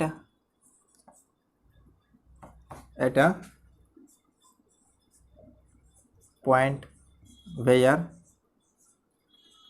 ऐसे कह सकते हैं कि डेल्टा एक्स इक्वल टू 0 है, यानी कि पाथ डिफरेंस है कि ये जो है सो ए साइन थीटा का वैल्यू 0 है। सॉरी, कहाँ चाहिए हमको, फर्स्ट डार्क चाहिए। फर्स्ट डार्क के ऊपर जो है सो कुछ इससे पहले जो हम लोग देखे थे वहाँ पे लेमडा बाई 2 था, तो यहाँ पे देखेंगे तो देखिए B P minus A P, where B P minus A P equal to lambda. हाँ, बहुत लोगों के दिमाग में चल रहा होगा कि लेमडा बाई 2 पे होता था फर्स्ट डार्क, लेकिन यहाँ पे कहानी कुछ चेंज है, यहाँ पे लेमडा पे होता है, इसका हम डिस्कशन भी कर देंगे। तो ये ए पी कितना होता है, देखिए ए पी के जगह पे हम लोग लिखेंगे a sine theta equal to lambda, और यहाँ पे बनेगा ऑब्जर्व होगा फर्स्ट डार्क, क्योंकि यहाँ से हम लोग जनरली थीटा का वैल्यू निकाल लेंगे, और थीटा का वैल्यू निकाल लेंगे तो आप जानते हैं कि इन दोनों के बीच का डिस्टेंस जो होता है उसको कैपिटल डी कहते हैं, और ये डिस्टेंस जो होता है बी से लेकर पी तक का, इसको हम लोग वाई कंसिडर करते हैं। ये यहाँ से लेकर के यहाँ तक का डिस्टेंस जो होता है उसको वाई करते हैं। तो पहले एक्सप्लेनेशन देते हैं कि ये लेमडा बाय लेमडा पे ही क्यों हुआ, लेमडा बाय 2 पे क्यों नहीं होता है। तो पहले एक्सप्लेनेशन ले लीजिए। यहाँ पे मान लेते कि फ़िलहाल 100 सोर्स है, मानने को बहुत सारा सोर्स है मान सकते हैं, लेकिन मान लिए कि यहाँ पे सोर्स जो है सो 100 है, तो एक्सप्लेनेशन इसको लिख लीजिए। आप लोग भी इसको साइड में चाहे तो इसको कहीं पे नोट कर सकते हैं। तो मान ले कि ये सोर्स जो है यहाँ से बहुत सारा सोर्स है, इस तरह से लेकर के मान ली कि फर्स्ट यहाँ पे है और 100 नीचे। तो अगर फर्स्ट एंड 100 के बीच देखेंगे पाथ डिफरेंस, तो वो जो आ रहा है लैम्डा आ रहा है, क्योंकि अभी यही नहीं ले रहे हैं, फर्स्ट वाले ए पे लिए हैं और बी पे लिए, तो इन दोनों के बीच जो है सो पाथ डिफरेंस आ रहा है वो लैम्डा आ रहा है। तो अभी फिलहाल हम मानते हैं कि इसको 2 टुकड़ा, क्योंकि हमको इस तरह से करना है कि जो लैम्डा बाई 2 होती है वहाँ पे बनती है डिस्ट्रक्टिव इंटरफेरेंस। तो लैम्डा बाई 2 का पेयर को ले करके, जैसे कि अगर 2 मान के चलिए कि यहाँ पे हम लिए फर्स्ट और 51, फर्स्ट और 51 के बीच अगर देख रहे हैं, तो अगर ये यहाँ पे देखेंगे तो इन दोनों, जैसे कि 1 और 100, मतलब जनरली अप्रोक्सीमेटली मान कर चलना है, तो फर्स्ट और 100 के बीच में जो है सो पाथ डिफरेंस लैम्डा का है, तो फर्स्ट और 51 के बीच जो है सो पाथ डिफरेंस लैम्डा बाई 2 का होगा। तो ये दोनों मिलके बना रहा होगा डिस्ट्रक्टिव इंटरफेरेंस। तो यहाँ से मान लीजिए कि ये 50 पे आ गया, मतलब ये 50 पे आ गया है, तो एक रे ऑफ लाइट यहाँ से निकला होगा और एक रे ऑफ लाइट यहाँ से निकला होगा और कहीं पे जाकर मिलेगा। तो मिलने के बाद जो है सो इन दोनों रे ऑफ लाइट मान लीजिए किसी जगह पे आगे मिल करके पी पॉइंट पे पहुँचा, तो पी पॉइंट पे पहुँचने के बाद जो है सो अगर फर्स्ट पी और 50p, तो 50p और माइनस 50 मतलब 1p, या इसको फर्स्ट p, जैसे कि 50p माइनस 1p दोनों का डिस्टेंस को अगर हम सब्ट्रैक्ट करेंगे तो वहाँ से लैम्डा बाई 2 आ जाएगा। इसी तरह से देखिए यहाँ से सेकेंड मिलेगा, उसके बाद 52 मिलेगा, सेकेंड और 52 इनके बीच का डिफरेंस भी लैम्डा बाई 2। इसी तरह से देखेंगे 3 एंड 53, तो इसके बीच भी लैम्डा बाई 2, क्योंकि देखिए 1 और 100 के बीच का अगर पाथ डिफरेंस लैम्डा है तो उसके आधे में लैम्डा बाई 2 ही आएगा, तो यहाँ से लैम्डा बाई 2। इसी तरह से करते जाएंगे। तो यहाँ पे अगर आप देखेंगे, इसको अभी फ़िलहाल काट दीजिए, इससे कुछ नहीं, बस समझाने के लिए किए थे, इसका कोई ज़रूरत नहीं। जैसे 1 और 100 के बीच लैम्डा है, तो उसके आधे अगर सोर्स को लेंगे, अगर आधे सोर्स को ले रहे हैं, मतलब जो टोटल डिस्टेंस था ए पे, तो ए बाई 2 पे लेंगे, तो ए बाई 2 के ऊपर जो आ जाएगा, अगर मान के चलिए हम यहाँ पे ए बाई 2 पे डिस्टेंस लिए, तो ये भी लैम्डा बाई 2 हो जाएगा, क्योंकि ए डिस्टेंस पे लिए थे तो लैम्डा हमको ऑब्जर्व हुआ था। तो ए बाई 2 पे अगर लेंगे, ए बाई 2 पे लेंगे, तो लैम्डा बाई 2 दोनों तरफ से डिवाइड कर दिए। तो उसी तरह से आपको पता चल रहा है कि जैसे कि लैम्डा बाई 2 पे जो होती है, इसलिए कर रहे हैं कि ये सब मिलकर कैंसिल हो जाएगा, कैंसिल होने के बाद डार्क फेजेस बनाएगा। तो 51 और 100 इनके बीच जो है लैम्डा बाई 2 पाथ डिफरेंस आ रहा है। तो जितना भी सोर्स ऑफ लाइट था एक दूसरे को तो कैंसिल कर चुका है। अगर आप देखेंगे तो ये सारा का सारा मिलकर के डिस्ट्रक्टिव इंटरफेरेंस कर चुका है, क्योंकि जनरली हम लोग वहाँ पे 2 सोर्स ऑफ लाइट को लेते थे और दोनों के बीच का जो पाथ डिफरेंस होते थे, अगर लैम्डा बाई 2 आता है तो वहाँ पे बनता था डिस्ट्रक्टिव इंटरफेरेंस। और यहाँ पे भी देख रहे हैं कि इसी एक ही स्लिट के अंदर जो है सो एक ही सोर्स ऑफ लाइट है, उस एक ही सोर्स ऑफ लाइट के अंदर बहुत सारे सेकेंडरी जो पॉइंट सोर्स कहते हैं, तो उन दोनों पॉइंट सोर्स के बीच का डिफरेंस अगर हम देख रहे हैं तो सब एक दूसरे को कैंसिल कर रहा है, क्योंकि इसके बीच कोई भी पेयर ऐसा बचा नहीं जिसके बीच जो सोर्स बच जाए। क्योंकि हम लोग जनरली इसको 2 पार्ट में बांट किए हैं, मतलब इसको डिवाइड किए हैं, तो यहाँ से देख रहे हैं कि 2 पार्ट का जो सम देख रहे हैं कि जैसे 1 और 51, 2 और 52, तो इन दोनों के बीच का पार्ट डिफरेंस जो आ रहा है लैम्डा 2 आ रहा है, तो लैम्डा बाई 2 आ रहा है, तो लैम्डा बाई 2 जहाँ पे बनती है वहाँ पे डिस्ट्रक्टिव इंटरफेरेंस होता है। तो यहाँ पे डिस्ट्रक्टिव इंटरफेरेंस आ चुका है। अभी और आपको अच्छी तरह समझ में आएगा। तो आप देख लीजिए कि ये लैम्डा पे ही क्यों बना, क्योंकि अगर देखेंगे तो एक सोर्स को लिए हम फर्स्ट पे और दूसरा को लिए 51 पे, और उन दोनों के बीच का डिस्टेंस जो है सो ए बाई 2 रखें, तो दोनों मिलकर करके दे दिया लैम्डा बाई 2। तो लैम्डा बाई 2 भी जानते हैं कि डिस्ट्रक्टिव इंटरफेरेंस होता है। तो इसको नोट करना चाहे तो इसको नोट कर सकते हैं। ये एक्सप्लेनेशन था कि ऐसा क्यों हुआ कि यहीं पे डार्क फेजेस बना। तो फर्स्ट डार्क बनेगा, ये जो लैम्डा पे बना है फर्स्ट डार्क ऑब्जर्व होगा। तो चलिए मिटा दें इसको, इसको लिखना चाहे तो लिख सकते हैं। चलिए अब हम लोग फर्स्ट डार्क का पोजीशन निकालते हैं। एंगुलर पोजीशन, इसमें ज़्यादातर एंगुलर पोजीशन ही पूछता है, जो इसको हम लोग थीटा के टर्म में लिखेंगे। तो यहाँ से देख सकते हैं आप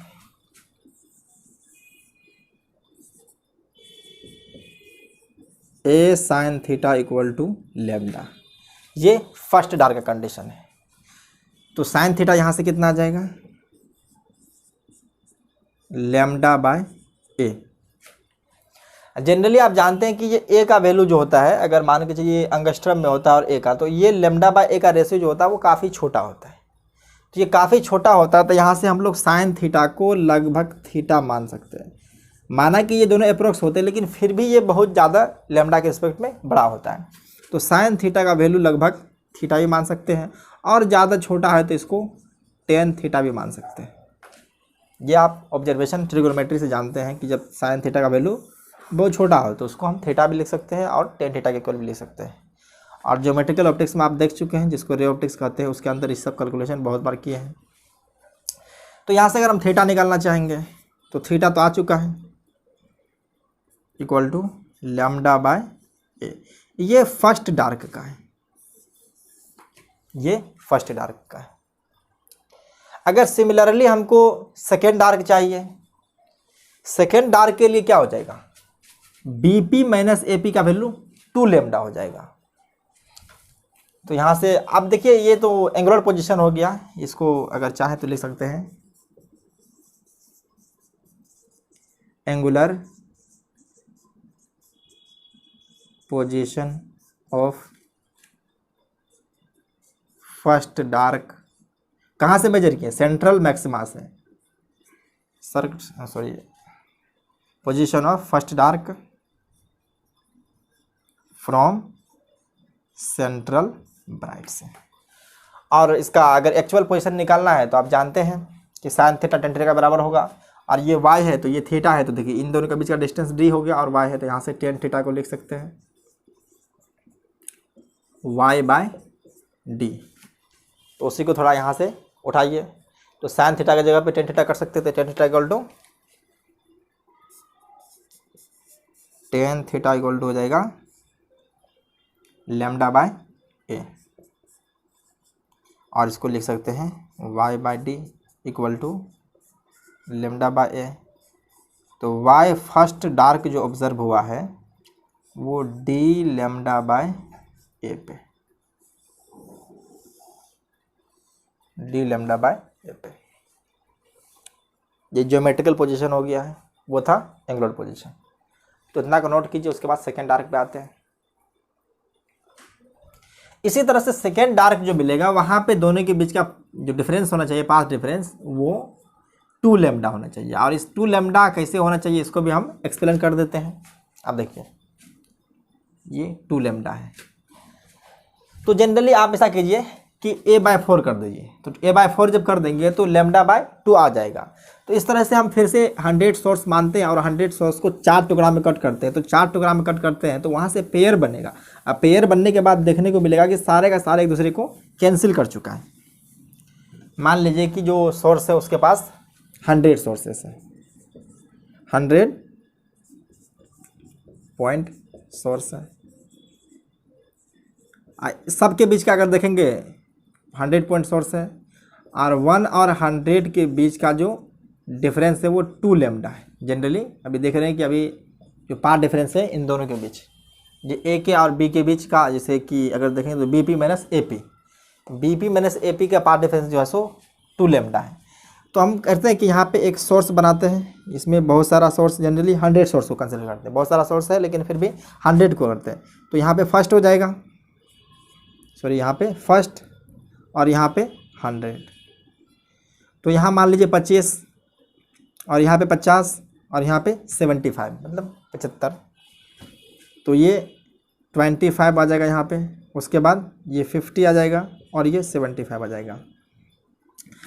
तो यहाँ से हम देखेंगे फर्स्ट और 26, अगर एक सोर्स ऑफ लाइट यहाँ से निकला है और एक 56 से निकला है, जनरली 1 और 26, मतलब 1 और 26 के बीच का पाथ डिफरेंस देखिए, 100 सोर्स के बीच का जो पाथ डिफरेंस है वो 2 लैम्डा है। तो 25 सोर्स के बीच का, मतलब अप्रोक्सीमेटली लेके चलिए, तो अगर ये 1 और 25 है तो इसके बीच इससे कितना 4 गुना कम है। तो 4 गुना कम है तो पाथ डिफरेंस भी 4 गुना कम हो जाएगा, λ/2। इसी तरह से 2 और 27 के बीच भी λ/2। उसके बाद 3 और 28 के बीच भी λ/2। सिमिलरली ऐसे करते जाएंगे।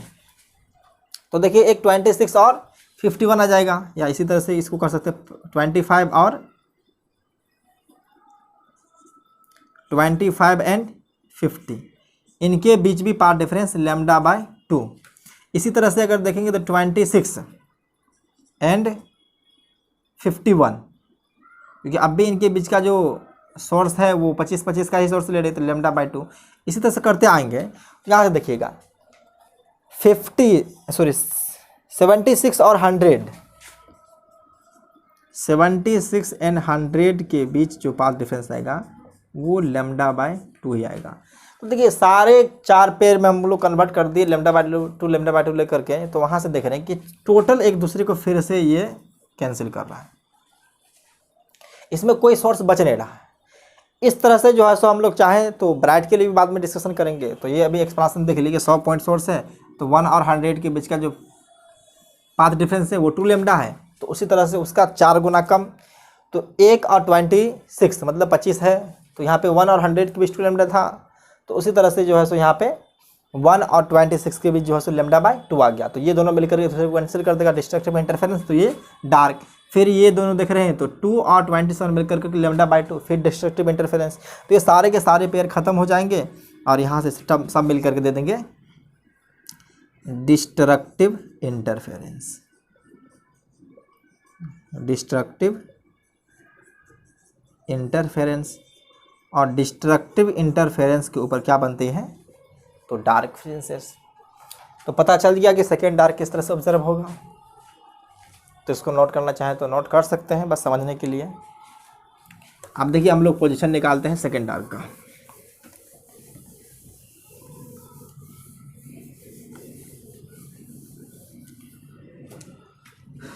तो सेकेंड डार्क जो ऑब्जर्व होगा वहाँ पे, तो ए साइन थीटा इक्वल टू अगर 2 λ है तो ये पोजीशन है सेकेंड डार्क का। तो यहाँ से साइन थीटा का वैल्यू 2 λ/a। अब फिर से साइन थीटा बहुत छोटा है तो साइन थीटा थीटा के बराबर होगा, अब उसी को टेन थीटा के बराबर भी कर सकते हैं। साइन थीटा जो होगा वो बराबर होगा थीटा के, और इसी को चाहे तो टेन थीटा के बराबर भी कर सकते हैं। हो गया। अब चलिए इसका चाहे तो एंगुलर पोजीशन निकालना चाहे तो पहले तो इसमें ज़्यादातर एंगुलर पोजीशन ही पूछता है। देखिए थीटा जो आ जाएगा वो 2 λ/a, और ये सेकेंड डार्क है, ये जो है वो सेकेंड डार्क है।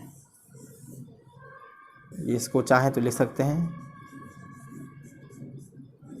Angular position of second dark with respect to central bright. Clear हो गया। इसी तरह से third dark, fourth dark, fifth dark जितना भी निकालना चाहे निकाल सकते हैं। तो हम nth डार्क के लिए निकाल देते हैं। तो अब देखिए इसको नोट करना चाहे तो नोट कर सकते हैं। अगर थर्ड डार्क देंगे तो सब कुछ सेम रहेगा, फिर ऑब्जेक्शन लेंगे तो कुछ इस तरह से हो जाएगा। यहाँ पे 3D लिख सकते हैं, उसके बाद 4 के लिए 4 हो सकता है, 5 के लिए 5 कर सकते हैं। तो हम nth डार्क के लिए कर रहे हैं 4n डार्क। तो यहाँ जो आ जाएगा AP - BP इक्वल टू वो हो जाएगा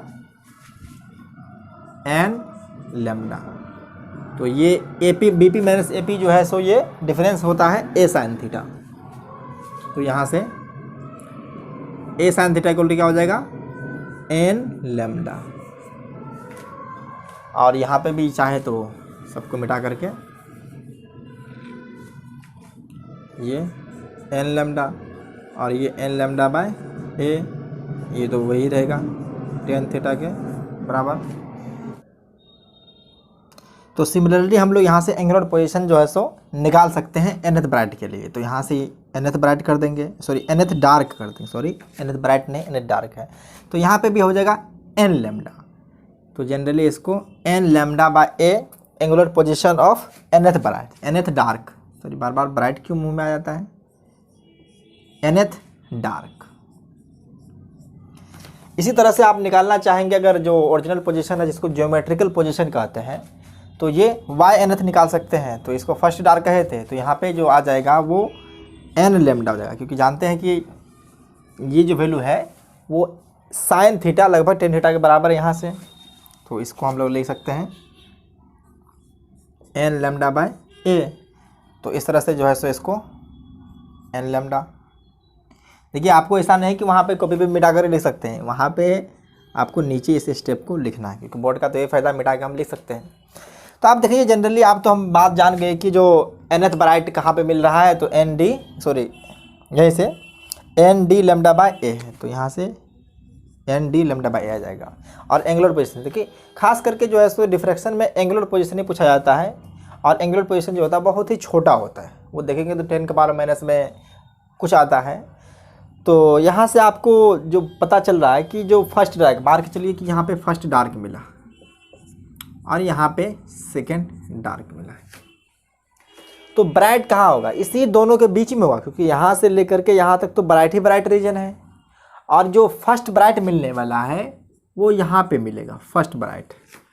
तो इस बात को हम लिखते हैं और उसके बाद जो है सो उस पोजीशन को भी निकालते हैं और फिर आपको कैलकुलेट भी कर देंगे। तो यहाँ से लिख सकते हैं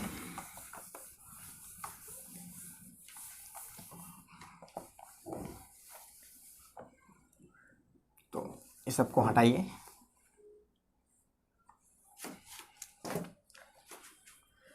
हाँ तो यहाँ से लिख सकते हैं बट वी ऑब्जर्व दैट, जैसा कि ऑब्जर्व हुआ है फर्स्ट ब्राइट, बी मतलब ब्राइट, अकर्स बिटवीन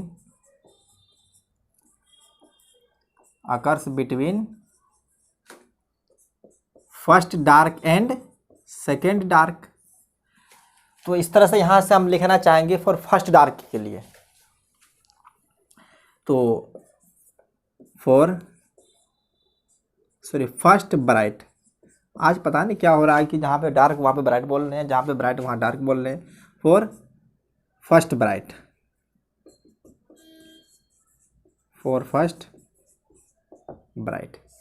तो फर्स्ट ब्राइट के लिए हमें क्या चाहिए, फिर ये जो बी पी मतलब बी से लेके पी तक का जो पाथ है और ए से लेकर के पी तक का जो पाथ है, उन दोनों का डिफरेंस जो है सो यहाँ पे फर्स्ट जो ऑब्जर्व हुआ था एन लेमडा पे और सेकेंड डार्क जो हुआ था टू लेमडा पे, तो इन दोनों के बीच में जो लेमडा और 2 लेमडा के बीच में 3/2 मतलब 1.5 लेमडा है। तो यहाँ से जो हमें पाथ डिफरेंस आना चाहिए B P minus A P equal to इन दोनों का एवरेज, इन दोनों का, जैसे देखिए ये ऑब्जर्व होता है लेमडा पे और ये होता है 2 लेमडा पे। अगर मान लें कि ये 2 लेमडा पे है और ये है मतलब फर्स्ट डार्क यहाँ पे था, तो ये है लेमडा पे, तो ये कितना पे ऑब्जर्व होगा 1.5 लेमडा पे। तो 1.5 लेमडा को जनरली हम लोग 3/2 से रिप्रेजेंट कर सकते हैं, तो यहाँ से लिख सकते हैं 3/2 लेमडा पे। तो आप 3/2 लेमडा पे ये जो है सो फर्स्ट ब्राइट मिलेगा, तो इसी को हम लिख सकते हैं a sine theta equal to 3/2 lambda. बहुत लोगों को दिमाग में चल रहा होगा कि सिर्फ इसका प्रूफ बताइए, जिस तरह से पहले बता रहे थे डार्क बन रहा है, तो इसको भी देख लेते हैं। तो देखिए इसको हम लोग फर्स्ट ब्राइट के लिए आ गया है, ये फर्स्ट ब्राइट का कंडीशन आ चुका है, क्योंकि उसके बीच में तो सारा सेंट्रल ब्राइट ही था। तो अभी हम लोग मान लेते हैं कि जनरली इसको लेमडा को 3 लेमडा/2 है, तो लेमडा/2 लेमडा/2 तो 3 पार्ट में हम लोग डिवाइड कर लेते हैं। तो मान लेते हैं कि जो यहाँ पे जो जितने भी सोर्स ऑफ लाइट था तो 100 माने थे, तो अप्रोक्सीमेटली लेकर के हम चलेंगे, क्योंकि यहाँ पे जो सोर्स है वो तो इनफाइनाइट है, तो इनफाइनाइट है तो हम कुछ भी मान सकते हैं, बस 3 का पेयर लगाना हमको। तो मान लिए कि 1 और 99, 1 and 99, जनरली 100 मान लेते तो 99 भी लोग उसी का है। 1 और 99 के बीच जो पाथ डिफरेंस है सोर्स के बीच वो 3 लेमडा/2 है। तो यहाँ से हम अगर स्लिट बनाना चाहें तो मान लेते हैं कि यहाँ पे, तो ये मान लिए कि फर्स्ट है और ये इसके बीच में बहुत सारा सोर्स ऑफ लाइट है। जनरली जितने भी सोर्स है वो पॉइंट सोर्स है और वो सेकेंडरी सोर्स तरह बिहेव करेगा। तो 99 है, इसको 3 पार्ट में डिवाइड कर लेते हैं, तो फर्स्ट पार्ट ये हो जाएगा, सेकेंड और ये थर्ड पार्ट हो गया। तो ये मान लिए 33 वाला और ये 66 वाला। तो उसी तरह से अगर हम देखेंगे 1 और 99 के बीच का जो पाथ डिफरेंस है वो 3 लैम्डा बाई 2 है, तो इसका 3 बार इसको 3 से डिवाइड करेंगे तो मतलब टोटल ए डिस्टेंस में जो है सो पाथ डिफरेंस है 3/2 लैम्डा। तो a बाई 3 यहाँ से भी 3 से डिवाइड कीजिए और 3 से डिवाइड करेंगे तो बचेगा क्या, लैम्डा बाई 2। तो यहाँ से मान लेते हैं, अब इसको काट देते हैं क्योंकि इतना को हमने माने, सीधा मान लेते हैं कि जो 1 और 34, क्योंकि 1 और 34 दोनों के बीच में जो पाथ डिफरेंस आएगा वो लैम्डा बाई 2। उसी तरह से 2 एंड 35 के बीच जो पाथ डिफरेंस आएगा वो लैम्डा बाई 2।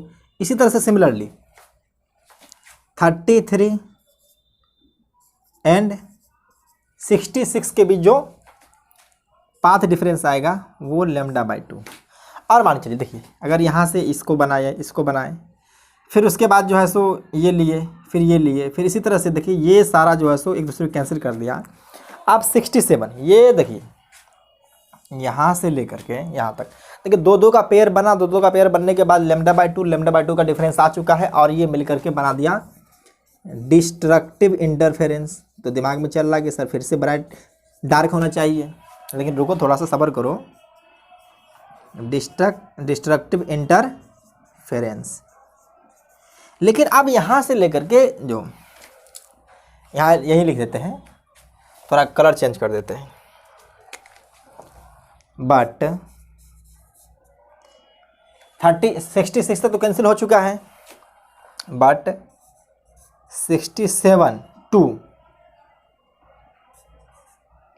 99 sources remain. अब इसको तो कैंसिल करने वाला कोई है नहीं क्योंकि इनके बीच तो पाथ डिफरेंस कोई नहीं। अब दिमाग में चल रहा है कि सर इसको ले लीजिए कि 67 को ले लीजिए, 99 को ले लीजिए, इन दोनों के बीच जो है सो पाथ डिफरेंस लैम्डा बाई 2 नहीं आएगा। देखो देख लो नहीं आएगा, इसलिए कि देखो 33 पे मान लीजिए कि लैम्डा बाई 2 का डिफरेंस आ रहा है, तो इनके बीच अगर देखेंगे तो 67 और इसके बीच देखो तो लगभग देख रहे हो तो कुछ जो पाथ डिफरेंस आ रहा है वो 32 है, तो मतलब कुछ ना कुछ तो डिफरेंस आएगा। उसी तरह से देखेंगे तो इनके बीच अगर कोई भी ऐसा पेयर नहीं बचा है जिनके बीच जो है सो पाथ डिफरेंस लैम्डा बाई 2 आ सके। लैम्डा बाई 2 आ जाएगा तो एक दूसरे को मिलाकर कैंसिल कर देगा, वहाँ पे डार्क स्पॉट बन जाएगा। लेकिन यहाँ से 67 से लेकर के 99 तक सोर्स जो है सो रिमेन है, मतलब बचा हुआ है, और इसके वजह से सो it will cause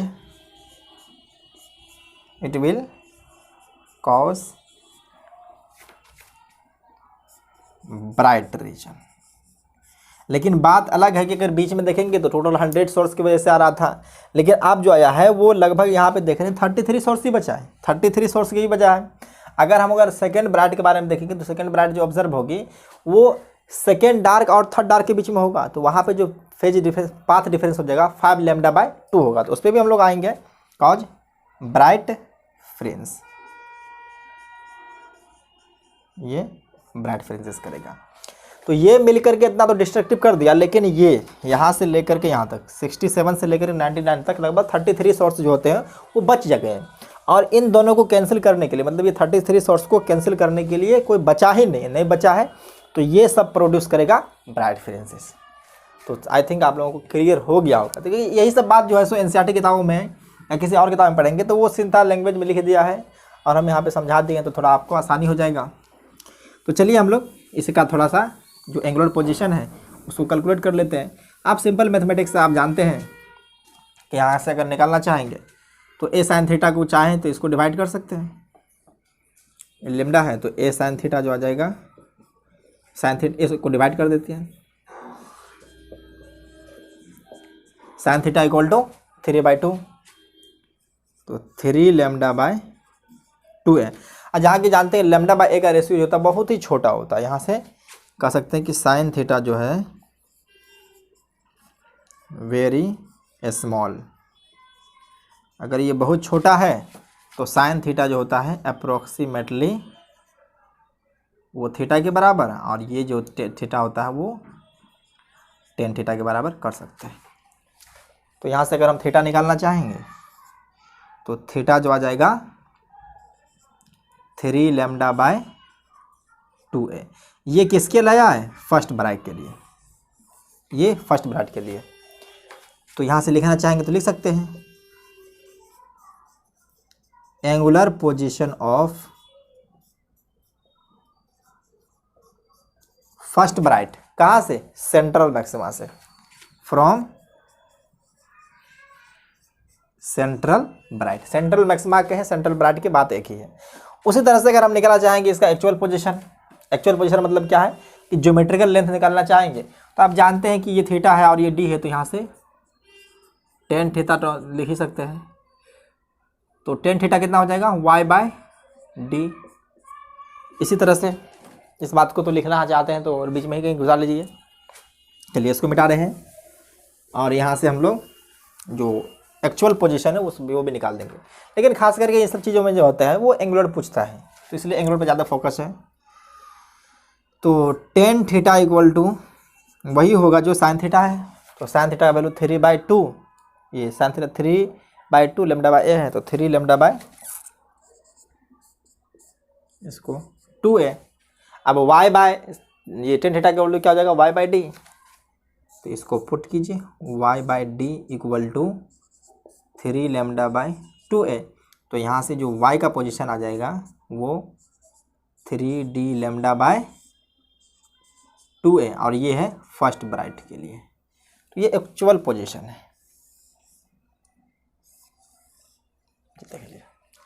इसी तरह से सेकेंड ब्राइट हमको निकालना है, तो सेकेंड ब्राइट जो आएगा वो सेकेंड डार्क और थर्ड डार्क के बीच में आएगा, तो इसको नोट कीजिए। उसके बाद हम लोग सेकेंड ब्राइट के लिए आते हैं, तो इसको नोट कर ली। चलिए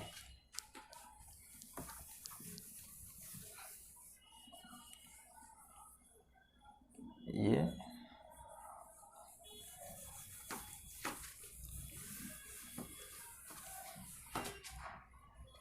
तो यहीं से तो लिख सकते हैं कि ये सेकेंड ब्राइट अकर्स।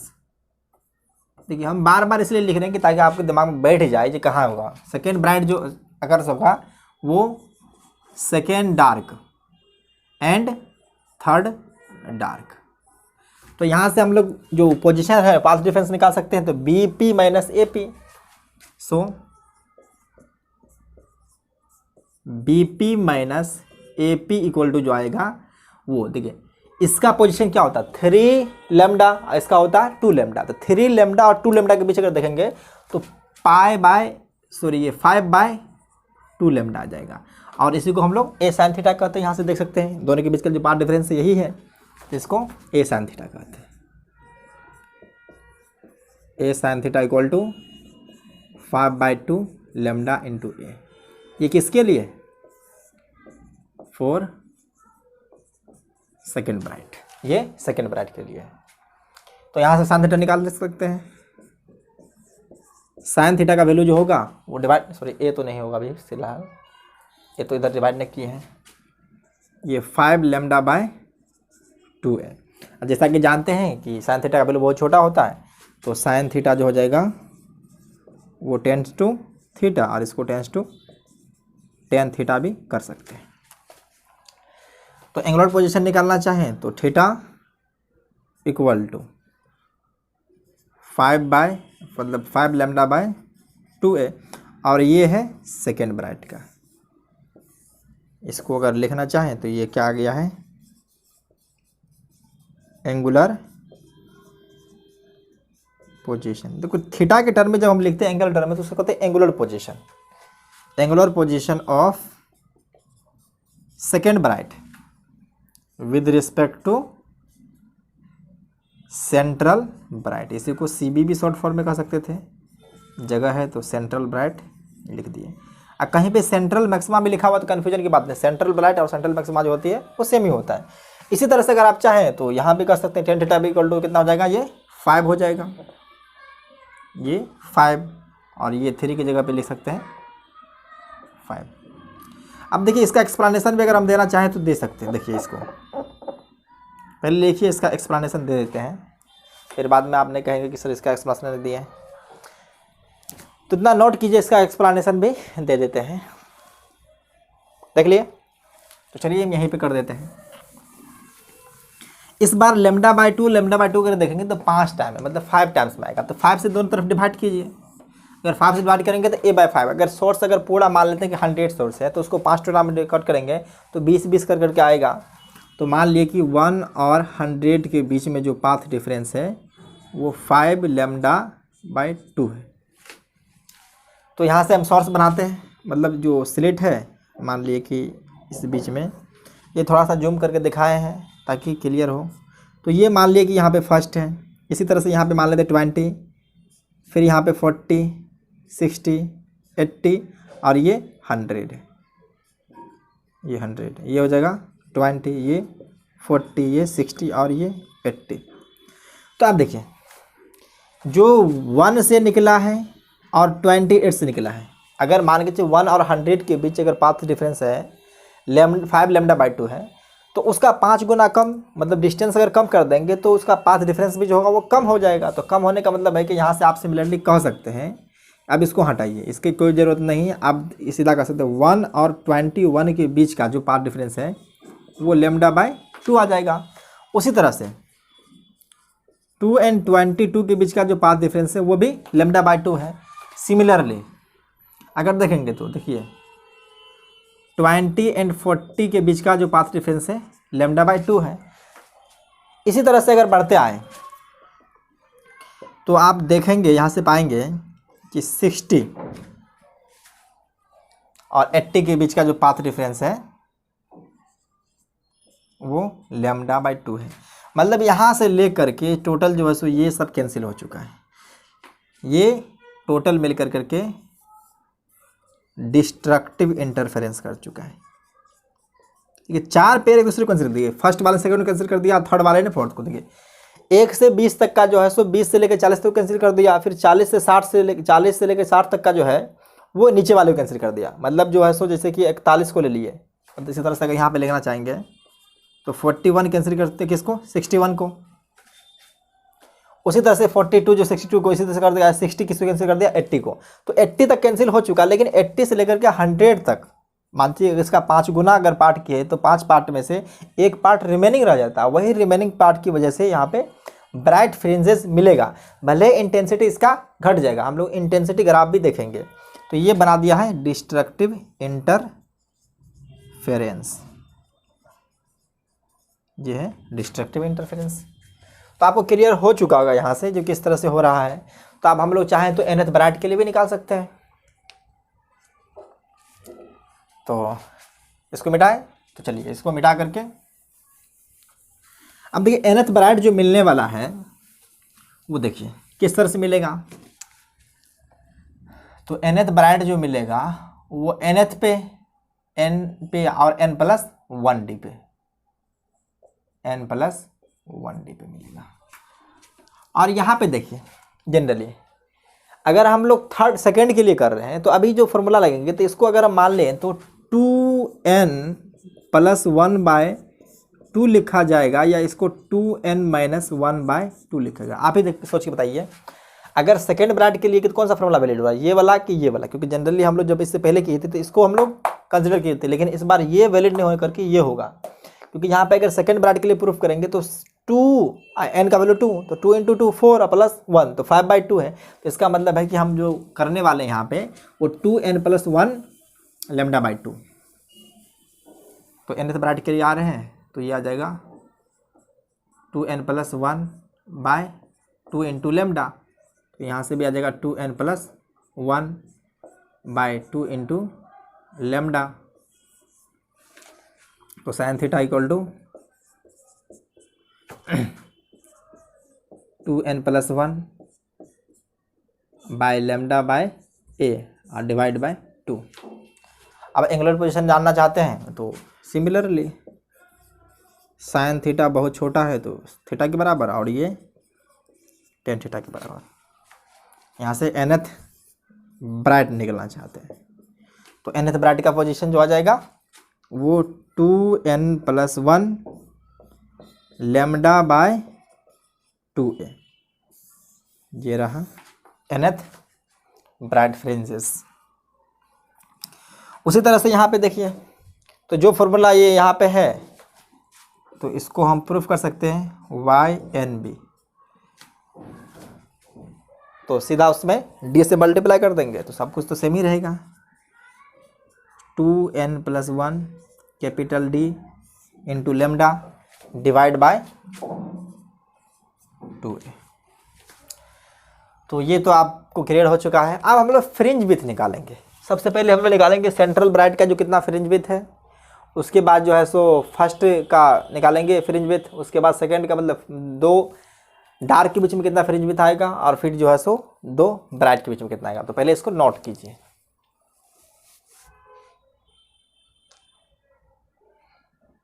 तो अब हम लोग बात करेंगे फ्रिंज विड्थ के बारे में। तो फ्रिंज विड्थ इससे पहले भी पढ़ चुके थे, लेकिन एंगुलर फ्रिंज विड्थ इस बार हम लोग रखेंगे। तो देखिए कंसेक्यूटिव दो डार्क फ्रिंज के बीच का गैप जो होता है उसी को कहते हैं फ्रिंज विड्थ, चाहे डार्क हो चाहे ब्राइट हो। तो यहाँ पे कुछ लोचा होने वाला है। जैसे देखिए सेंट्रल ब्राइट का रीजन जो जनरली होता है कुछ इस तरह से होता है। अगर देखेंगे तो सेंट्रल ब्राइट का रीजन जो इस बार आने वाला है वो कुछ अलग आएगा। देखिए अगर ऊपर देखेंगे तो फर्स्ट डार्क यहाँ मिलेगा, और नीचे देखेंगे तो फर्स्ट डार्क यहाँ मिलेगा। लेकिन टोटल ये बीच का जो गैप है ये टोटल सेंट्रल ब्राइट का रीजन है। तो सबसे पहले हम लोग अगर ब्राइट फ्रिंजेस निकालना चाहेंगे तो देखिए सेंट्रल ब्राइट से लेकर फर्स्ट डार्क के बीच का जो डिस्टेंस होता है, अगर एंगुलर पोजीशन के बारे में बात करेंगे तो फर्स्ट डार्क का फॉर्मूला क्या लिखे थे हम लोग, डी लेमडा बाय ए। और इधर भी देखेंगे तो देखिए ये भी जो पोजीशन आया डी लेमडा बाय ए है। तो विड्थ तो यही ना होगा जो देखिए फर्स्ट डार्क और फर्स्ट डार्क, ये टोटल जो रीजन है वो सेंट्रल विड्थ का है। तो fringe width of central bright, तो यहाँ पे लिख रहे हैं जो भी बात हो रहा है फ्रिंज विड्थ का वो एंगुलर के बारे में बात कर रहे हैं। फ्रिंज अगर जनरल भी निकालना चाहें तो वो भी निकाल सकते हैं, बस डी से मल्टीप्लाई कर देंगे। Fringe width of central maxima कहें चाहे ब्राइट के बाद एक है, कभी कभी मैक्सिमा का देता है सेंट्रल मैक्सिमा। देखिए इतना जगह में जो है सो मैक्सिमा भी, चलिए समझ लीजिए मैक्सिमा हो गया, इसी को कहते हैं सेंट्रल ब्राइट। तो सेंट्रल ब्राइट जो इन दोनों के बीच में आ रहा है सेंट्रल मैक्सिमा, चाहे इसको तो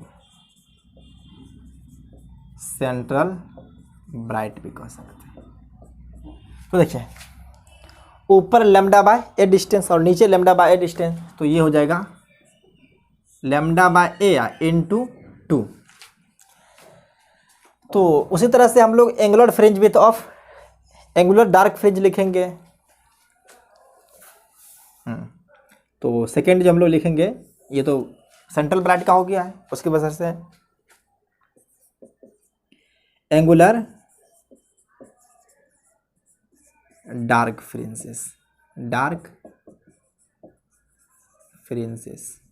देखिए एंगुलर डार्क फ्रिंजेस हम लोगों को निकालना है, तो फ्रिंजेस को जनरली डब्लू से रिप्रेजेंट करते हैं, मतलब विथ को, फ्रिंज विथ जो था उसको डब्लू से। तो इसको चाहे तो ब्रैकेट में डब्लू सी बी भी कर सकते हैं, इसे फ्रिंज विथ को डब्लू से भी रिप्रेजेंट करते थे, तो इसको डब्लू सी बी भी कर सकते हैं। तो ये जो है fringe width of central bright, और ये जो आया था 2 लेमडा बाय ए। तो एंगुलर डार्क फ्रिंजेस का विथ निकालना है। तो देखिए अगर मान लीजिए फर्स्ट ब्राइट यहाँ पे बना है इसके बीच, और सेकेंड ब्राइट ऊपर बना है, फर्स्ट ब्राइट और ये सेकेंड ब्राइट, और ये जो है सो डार्क रीजन है। तो देखिए जो फर्स्ट ब्राइट और सेकेंड ब्राइट के बीच का जो डिस्टेंस होगा उसी को कहते हैं एंगुलर डार्क फ्रिंजेस। देखो जब डार्क फ्रिंजेस निकालना है तो दो ब्राइट रीजन के बीच का जो है सो गैप आ जाएगा। उसी तरह से अगर हमको एंगुलर ब्राइट फ्रिंजेस निकालना है, दो डार्क रीजन के बीच का जो गैप होगा उसको कहेंगे। तो यहाँ से निकालेंगे तो डब्लू, मतलब एंगुलर फ्रिंज विड्थ निकालें डार्क के लिए, तो यहाँ से आ जाएगा angular position of second bright minus angular position of first bright. तो सेकेंड ब्राइट का क्या जगह पे आया था, अभी देखिए सेकेंड ब्राइट का जो आया था 5 लेमडा बाय 2a पोजीशन, ये आया था 3 लेमडा बाय 2a। तो यहाँ से देख सकते हैं जो फ्रिंज विड्थ आ चुका है डार्क के लिए, D4 डार्क है। तो इधर देखेंगे तो माइनस करेंगे तो देखिए 2 लेमडा बाय 2a हो जाएगा, तो यहाँ से कैंसिल होकर के आ रहा है लेमडा बाय a। उसी तरह से एंगुलर डार्क फ्रिंजेज हो चुका है, तो एंगुलर ब्राइट फ्रिंजेज भी निकाल सकते हैं। Angular bright fringes. तो एंगुलर ब्राइट फ्रिंजेस निकालना है तो देखिए डब्ल्यू बी कह सकते हैं इसको डब्ल्यू बी कह देते हैं। तो डब्ल्यू बी निकालना है तो देखिए जो एंगुलर पोजीशन होगा वो सेकेंड डार्क का minus angular position of first dark. तो इनको माइनस करेंगे तो ये क्या होगा 2 लैम्डा बाय ए है, तो 2 lambda by a minus lambda by a है। तो यहाँ से जो आ चुका है फ्रिंज विथ ब्राइट के लिए वो लैम्डा बाय ए है। आप देख रहे हैं फ्रिंज विथ ब्राइट का और डार्क का दोनों बराबर है, लेकिन सेंट्रल जो है वो 2 टाइम्स है, क्योंकि सेंट्रल का रीजन देख रहे हैं तो इन दोनों के फ्रिंज विथ से 2 गुना है। ये बात है कि थोड़ा सा डिक्रीज भी करेगा, लेकिन ये अपने सिलेबस में है नहीं तो हम उतना कंसिडर नहीं कर रहे हैं। तो बस इतना देखिए कि अगर जो भी क्वेश्चन आने वाला है वो कुछ इसी टाइप से आएगा। डार्क फ्रिंज विथ जो आता है मतलब जितना भी विथ है डार्क के लिए उतना ही ब्राइट के लिए है, लेकिन सेंट्रल जो होता है इन दोनों से 2 टाइम्स ज़्यादा होता है। तो अगर आप चाहें तो इसके लिए आप जनरली जो वो फॉर्मूला होता है कि अगर आप एक्चुअल पोजीशन निकालना चाहें तो एक्चुअल पोजीशन निकालना चाहेंगे तो डी से दोनों में मल्टीप्लाई कर दीजिए। अगर निकालना चाहें एक्चुअल फ्रिंजेज विथ तो सब में एक्चुअल फ्रिंज विथ।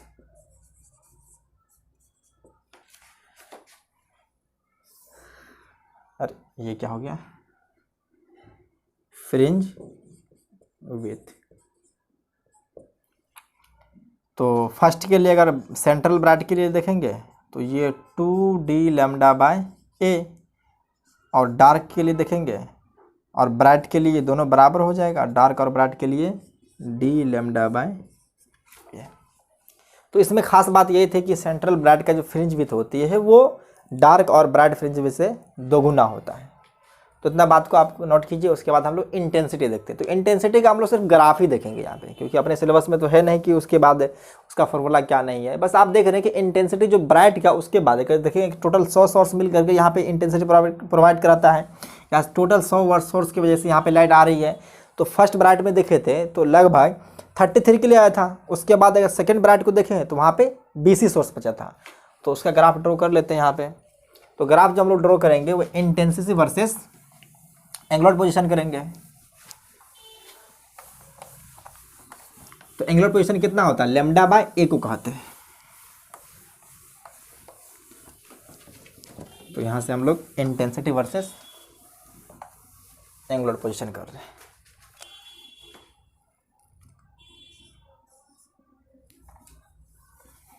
या इसे कर सकते हैं आई वर्सेस थीटा। ये थीटा क्या है एंगुलर पोजीशन है,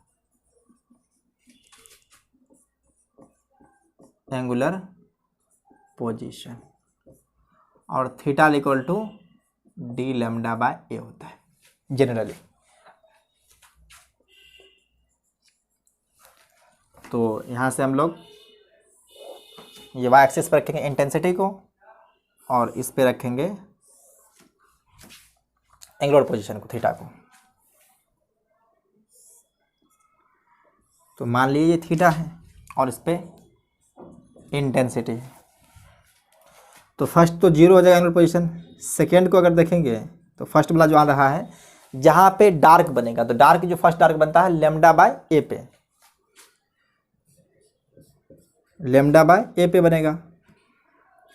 उसी तरह से सेकेंड डार्क जो बनेगा 2 लैम्डा बाय ए पे। थोड़ा सा इसको जगह ज़्यादा कर देते हैं कि कर्व ट्रेस करने में आसानी रहेगा। मान लीजिए फर्स्ट डार्क जो बना है लैम्डा बाय ए पे, सेकेंड डार्क 2 लैम्डा बाय ए पे, और थर्ड डार्क जो बना है 3 लैम्डा बाय ए पे। तो यहाँ तो मैक्सिमम रहेगा, लेकिन इसके बीच में कहीं ना कहीं जो आ जाएगा वो 3 लैम्डा बाय ए, सॉरी ये 3 बाय 2a। इसी तरह से इसके बीच में जो आ जाएगा फिर मैक्सिमा बनेगा 5 बाय 2a। उसी तरह से इसके बाद अगर देखेंगे तो फिर जो है इसी मैक्सिमा तक पहुंचेगा तो ये 7 बाय 2 लैम्डा बाय ए आ जाएगा। फिर इस तरह भी माइनस आ जाएगा,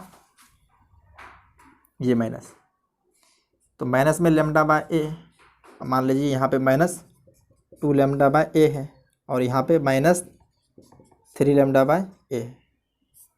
तो फिर बीच में जो ब्राइट बनेगा तो इसको भी दिखा देते हैं, ये -3/2 लैम्डा बाय ए, और ये जो बनेगा -5/2 lambda by a, -5/2 lambda by a, और ये जो बनेगा -7/2 लैम्डा बाय ए। तो अगर फर्स्ट ब्राइट अगर मान के चलिए इसका इंटेंसिटी इतना है तो सेकेंड का इससे घट जाएगा, मान लीजिए कि कुछ इतना हो गया। फिर उसके बाद जो है सो ये फर्स्ट ब्राइट हुआ, उसके बाद फिर जो ब्राइट फ्रिंजेस जाएगा वो भी कम हो जाएगा, उसके बाद फिर देखेंगे तो ये भी घट जाएगा। तो इसी के रिस्पेक्ट में इधर भी होगा। तो फर्स्ट जो ब्राइट आएगा कुछ इस तरह से आएगा, और ये यहाँ पे कुछ ऐसे ही, और फिर यहाँ पे जाकर कुछ इस तरह से है। तो कर्व जो आने वाला है कुछ इस तरह से आएगा। फिर यहाँ से 0, फिर ब्राइट आएगा, फिर यहाँ पे 0, फिर ब्राइट, फिर 0, फिर ब्राइट। तो आप देख रहे हैं कि इंटेंसिटी हर बार डिक्रीज कर रहा है, तो फिर इस तरफ भी कर देंगे, लेकिन बीच का जो फ्रिंज विड्थ होता है वो कुछ ज़्यादा होता है।